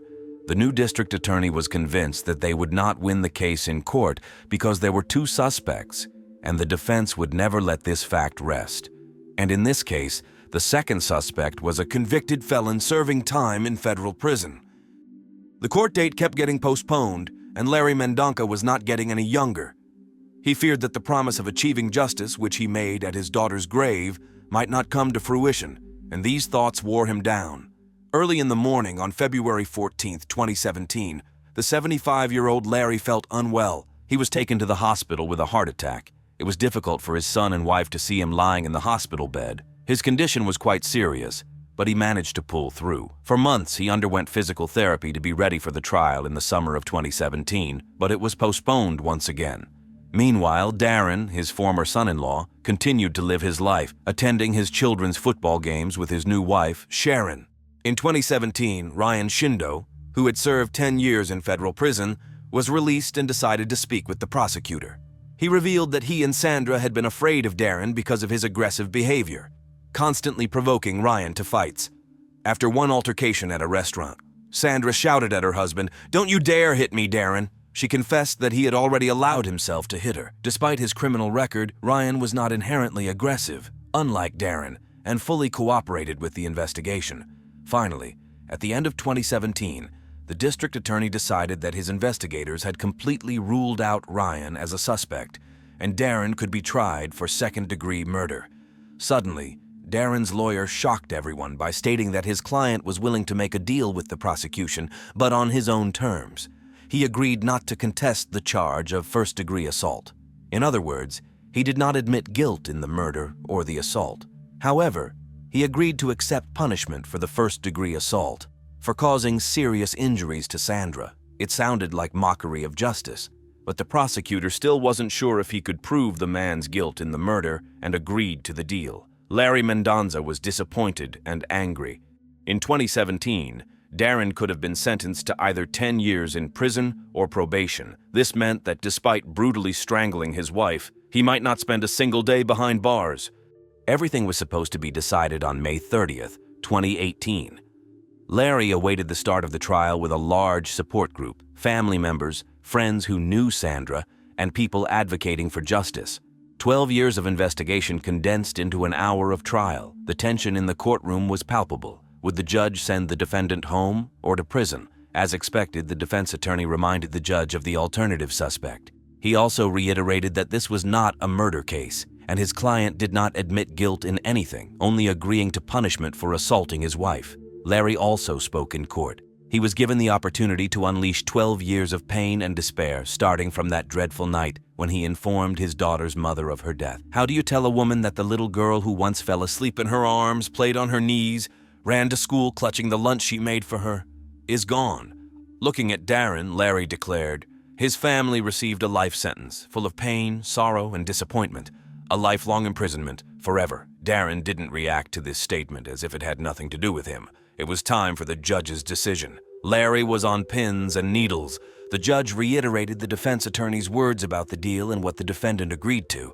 The attorney whispered to Larry that it didn't promise anything worthwhile. But no, the judge sentenced Darren to the maximum possible term of imprisonment, 10 years. Darren appealed, and his sentence was reduced, but the 12-year struggle for justice for the Mendonca family had come to an end. Larry, Toshi, and their son Lawrence established a foundation and hold annual golf tournaments to raise funds to help victims of domestic violence and to ensure that the public does not forget Sandra's death.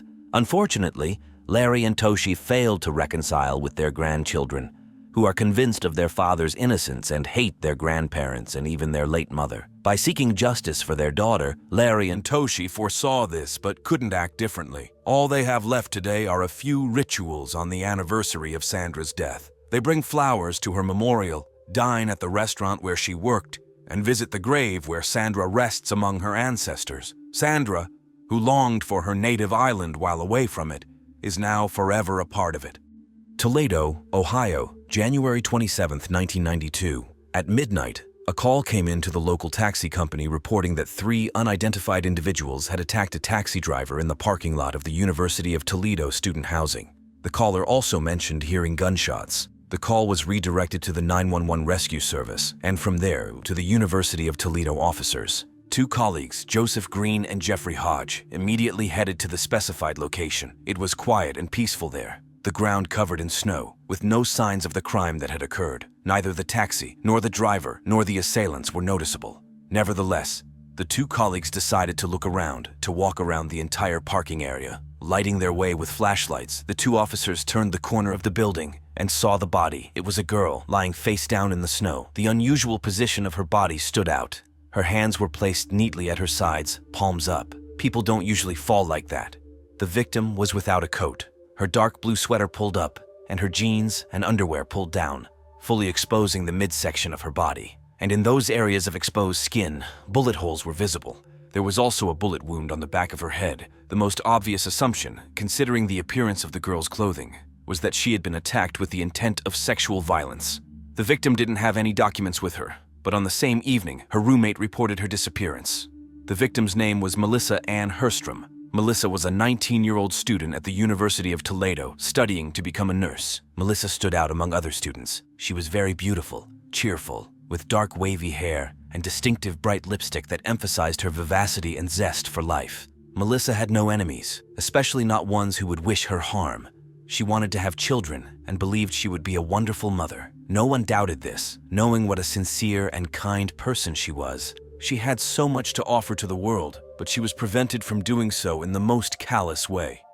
Meanwhile, detectives from the Toledo City Homicide Department were investigating the crime scene. Shell casings were scattered everywhere, and some bullets had passed through the victim's body and into the frozen ground, so the detectives decided to dig them up along with the soil. Interestingly, one of the casings appeared as if it had been split in half by something. Additionally, not far from the crime scene, officers found a set of keys in a trash bin, and notably, among them were keys to a Ford Taurus. Police discovered the Ford approximately a kilometer from the girl's murder site, in a parking lot. What was intriguing was that the crime scene, the trash bin where the keys were found, and the parking lot were 3 different points on the campus map, and the detectives had to connect these points into a cohesive whole. The coroner took Melissa's body to conduct an autopsy. The examination revealed that Melissa had been shot 14 times at close range with a 9mm handgun. She was shot in the back of the head, causing her to fall to the ground, with her hands likely tied behind her back. Then, the killer fired another 13 bullets, shooting her in the back and descending to her legs. It was an incredibly brutal murder, as such a number of bullets was completely excessive. The pathologist ruled out the possibility of sexual assault. There was not the slightest sign of violence. However, she was partially undressed. This means the killer either aimed to humiliate her or wanted to see the damage caused by bullets hitting her exposed body. There was no alcohol or drugs in her system. She was completely sober.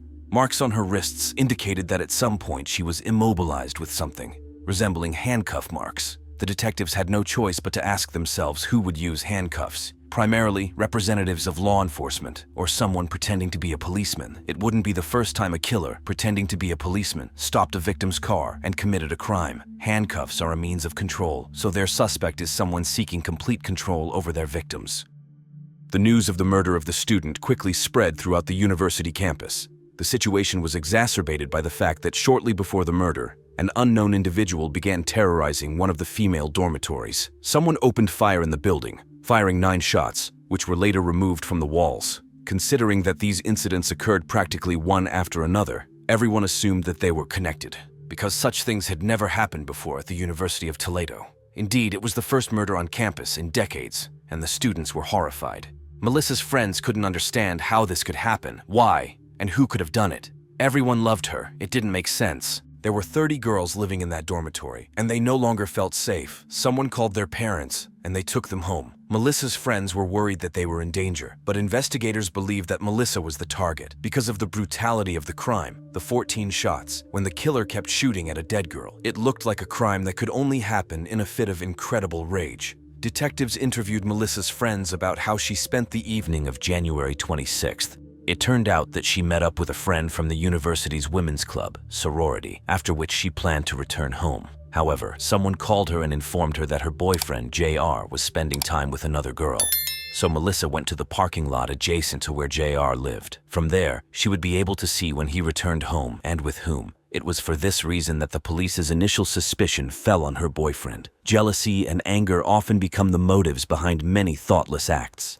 especially since the 14 bullets fired into the immobilized girl indicated the rage of the attacker.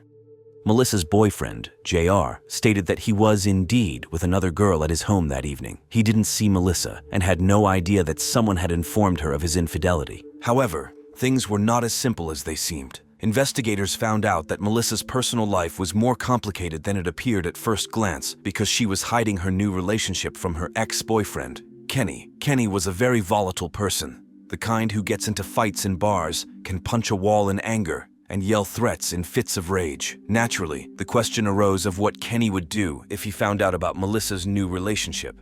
Thus, the police suddenly had two suspects, the unfaithful boyfriend and the aggressive ex-boyfriend. Both were invited for questioning. They answered questions candidly, sincerely wanting to help the investigation, passed polygraph tests, and had alibis, meaning neither of them had any connection to the crime. However, now that both guys had been ruled out as suspects and no new ones emerged, panic began to spread throughout the university campus. Everyone understood that it still could be a random murder, and fear gripped the University of Toledo. A pair of girls from the women's dormitory reported receiving strange, threatening calls. It was the same dormitory where the unknown assailant had fired shots. The girls were so terrified that university officers escorted them to and from their classes. Since no one suspected who the killer was or why he targeted Melissa, everyone wondered who would be next, fearing that the killer could emerge from around any corner at any moment.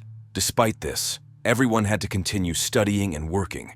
The detectives, contemplating their next move, noticed similarities between Melissa's murder and recent victims of a serial killer. In Los Angeles, the killer, dubbed the Mountain Strangler by the police, had murdered 10 young women and left their bodies in the mountains along the highway. Sometimes serial killers pose as police officers because it's so easy to set up a flashing light for a car, stop the victim, abduct, and kill. However, this version seemed too far-fetched. Therefore, with no suspects and feeling the tension from the growing panic on campus, the investigators returned to square one. More precisely, it was the call to the taxi dispatch when the caller reported that robbers had attacked a taxi driver. Detectives investigating Melissa's case decided to trace the call and found out that it came from a campus service building, which was locked on weekends, meaning the caller must have had keys. What did this reveal to the investigators? It indicated that the killer had keys to the locked facility. Meanwhile, the victim's hands were likely bound with handcuffs, typically positioned behind the back as police are taught. Reluctantly, the investigators had to admit the obvious.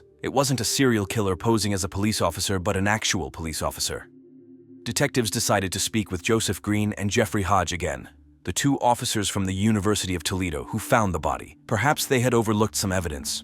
In fact, both officers had very positive reputations. Joseph was a friendly young man who told silly jokes and was just a pleasant guy. Jeffrey Hodge was also a quiet, modest man who had recently gotten married. He loved his job, was a bit of a Boy Scout, always eager to help, and had previously worked as a 911 dispatcher. He was very eager to contribute to the investigation. Detectives decided to start by questioning Joseph Green because he was the one who found the body and wrote the report. On that day, around 7 o'clock in the evening, it was snowing heavily. The girl had left her friend's place before the snowfall, meaning when Melissa and her killer appeared at the crime scene, there was already snow, and there should have been footprints in the snow. However, according to Joseph Green's report, there were no shoe prints on the ground, only freshly fallen snow. This obvious discrepancy with the facts puzzled the detectives because it was unclear why the police officers went to inspect the area at all if the snow was untouched and there were no footprints leading there. Moreover, they were the ones who found Melissa's keys in the trash bin. What prompted them to look into the trash bin? There was something else that puzzled the investigators.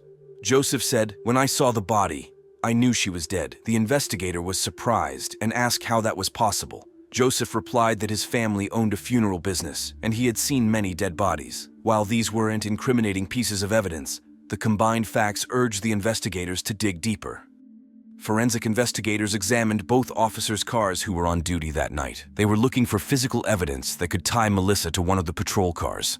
They couldn't find any fingerprints, but they discovered a green wool thread that matched the girl's coat. Additionally, they found a long hair on the seat. At that time, they couldn't conduct DNA comparison on the hair, but it matched the color of the victim's hair. These were more indirect pieces of evidence, but still significant. Officer Joseph wrote a report in which inconsistencies were noted. Now, with the evidence found, the hair and thread in the patrol car, the evidence against Officer Joseph Green began to accumulate one after another like a snowball. He became the main suspect in the investigation. Detectives kept an eye on him, showing up at his house in the middle of the night to collect discarded trash, trying to find something that could link him to the crime. Ultimately, detectives decided to polygraph all officers involved in the case. Joseph Green was the first to be tested, but his test came out clean. Therefore, they had to leave him alone. The only thing that continued to bother the police was his certainty about the absence of shoe prints. Usually, when a police officer sees someone in distress, they rush to them immediately, and that's probably what Green did. So he probably wasn't certain, but insisted on the absence of shoe prints, making detectives suspect him. With Joseph Green, his partner Jeffrey Hodge arrived. Nobody suspected him, but it was decided to polygraph everyone just in case. Before Melissa's body was found, and before Jeffrey started his night shift, he watched the Super Bowl with friends, including other officers.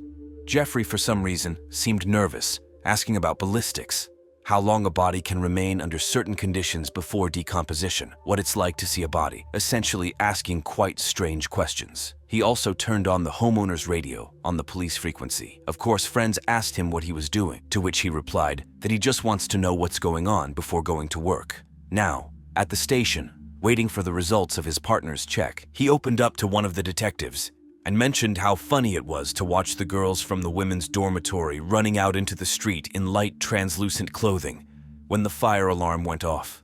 Such conversations were not illegal, but clearly inappropriate and unbecoming for a married officer tasked with protecting these girls, especially considering it was the same dormitory where the girls were suffering from strange calls and gunshots. Nevertheless, Jeffrey went to the polygraph examiner next. As part of the preparation, he was asked various questions, such as what he considered the best thing that happened in his life, to which he answered, working as a police officer. Jeffrey had worked as an operator for the rescue service and had tried to get into various police departments until he was finally hired by the university. And for his graduation, his grandfather gave him a pistol. The polygraph examiner casually asked which one, and he replied, Smith & Wesson, the same type of pistol from which the fatal bullets could have been fired. The polygraph examiner tensed up but didn't show it, remembering that Jeffrey Hodgson had been at the crime scene and knew how the victim was dressed, the position of the body, and the shell casings found. The polygraph examiner had to work somewhat unusually and formulate a variety of similar questions. For example, was the victim bound with a belt, stockings, wire, tape, handcuffs? And here the polygraph showed how Jeffrey Hodgson clearly reacted to handcuffs. That was enough to cast doubt on him. The detectives asked him to show the pistol given to him by his grandfather. The man agreed and said it was in the locker at the university. But there was no weapon there, and Jeffrey claimed that someone wanted to set him up, which was strange. If someone really wanted to set him up, the gun would have been there. Instead, Jeffrey's handcuffs were confiscated. They were taken to the laboratory and examined under a microscope. Traces of copper and lead, metals associated with bullets, were found on them. Considering that one bullet had fragmented upon impact with something hard, these could well have been the handcuffs. And on their inner rim, specialists found a tiny fragment of skin. However, extracting DNA from such a tiny fragment was not easy at that time and required time. Jeffrey was arrested on February 1, 1992, 6 days after Melissa's murder. After his arrest, it suddenly became clear that he didn't seem like a nice guy to everyone around him. Girls recounted how he would stop them on fabricated pretexts, claiming they were drunk. Ann Collins was stopped by Jeffrey almost a day before Melissa's murder. She parked her car in an almost empty parking lot, and he pulled up behind her, blocking her. She hadn't been drinking, so she didn't understand why he was asking her about it. Fortunately, the persistence of the young officer seemed strange to her, and she talked to him without getting out of the car, just opening the window slightly. Anne feared and imagined what could have happened if her boyfriend hadn't shown up, with whom they were supposed to have breakfast together. She's sure she would have been Jeffrey Hodgson's first victim. But when her boyfriend appeared, Jeffrey quickly got back into his car and just drove away. Unfortunately, the next evening, he stopped another girl, Melissa Hurstrom, without any reason. The students were horrified when they learned the name of the arrested man. After all, Jeffrey had escorted them to classes when they were scared, told them he was working on the case, and everything would be fine. In other words, he presented himself as a knight in shining armor, although they were actually afraid of him. The case against Hodgson was built on circumstantial evidence until 3 weeks after his arrest, when the DNA test results came in. The fragment of skin on his handcuffs belonged to Melissa Hurstrom. In 1993, 18 months after the murder, Jeffrey pleaded guilty to the murder in exchange for a life sentence with the possibility of parole. He limited his admission to just that and claimed he didn't remember anything about the crime itself. It's unlikely that this is true. He probably remembers every little detail. But even without his confession, detectives had a version of what happened to Melissa that evening. Jeffrey Hodgson patrolled the area of the college campus.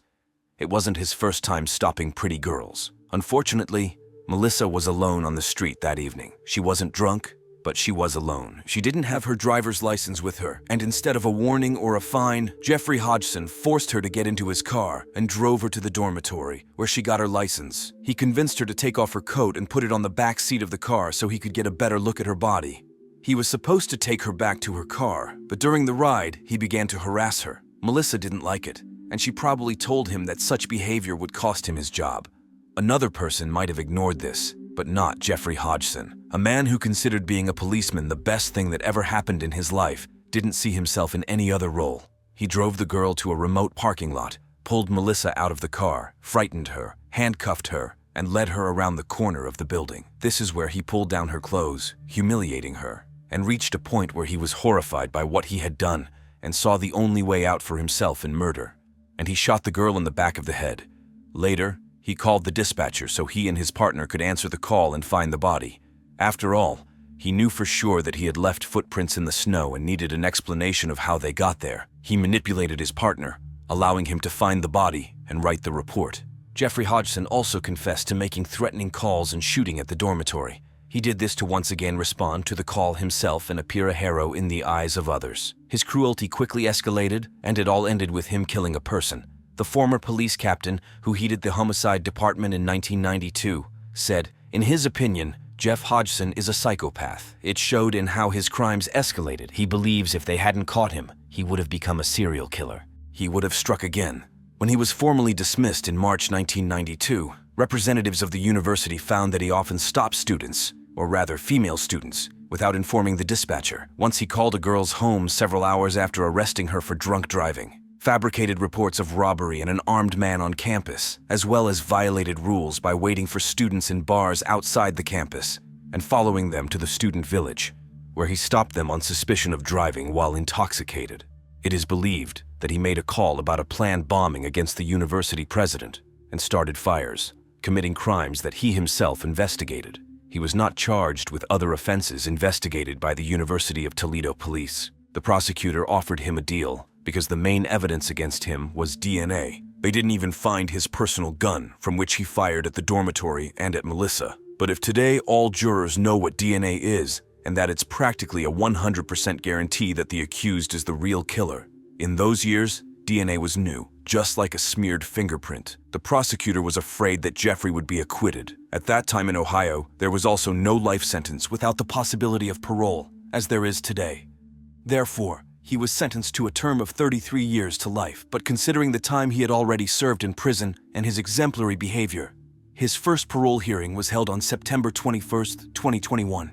Melissa's family, her friends, and other people associated with the case, including Anna Collin, wrote letters to the parole board objecting to his release. About 400 letters were sent in total. When Jeffrey killed Melissa, he was only 22 years old. He was still relatively young and could commit more crimes if released. Furthermore, over the years, he never once contacted Melissa's family, never apologized, never attempted to explain what happened that night. Of course, his release was denied, and the next hearing will take place in 2031. The victim's family sued the university because the university administration hired Jeffrey and overlooked the numerous offenses he committed. The university paid the family $1 million, but it didn't make things easier for them. They never heard from Jeffrey Hodgson what Melissa did to deserve such a fate. Although more than 30 years have passed, Melissa's university friends have not forgotten about her. A few years ago, they raised funds to create a cozy relaxation area at the university, where students can sit, relax, and remember Melissa, who once also studied at the University of Toledo, dreaming of becoming a nurse. But this was not allowed for her by a 22-year-old policeman with too high an opinion of himself, dreaming of becoming a hero, and instead of that, killing a girl whom he pledged to protect.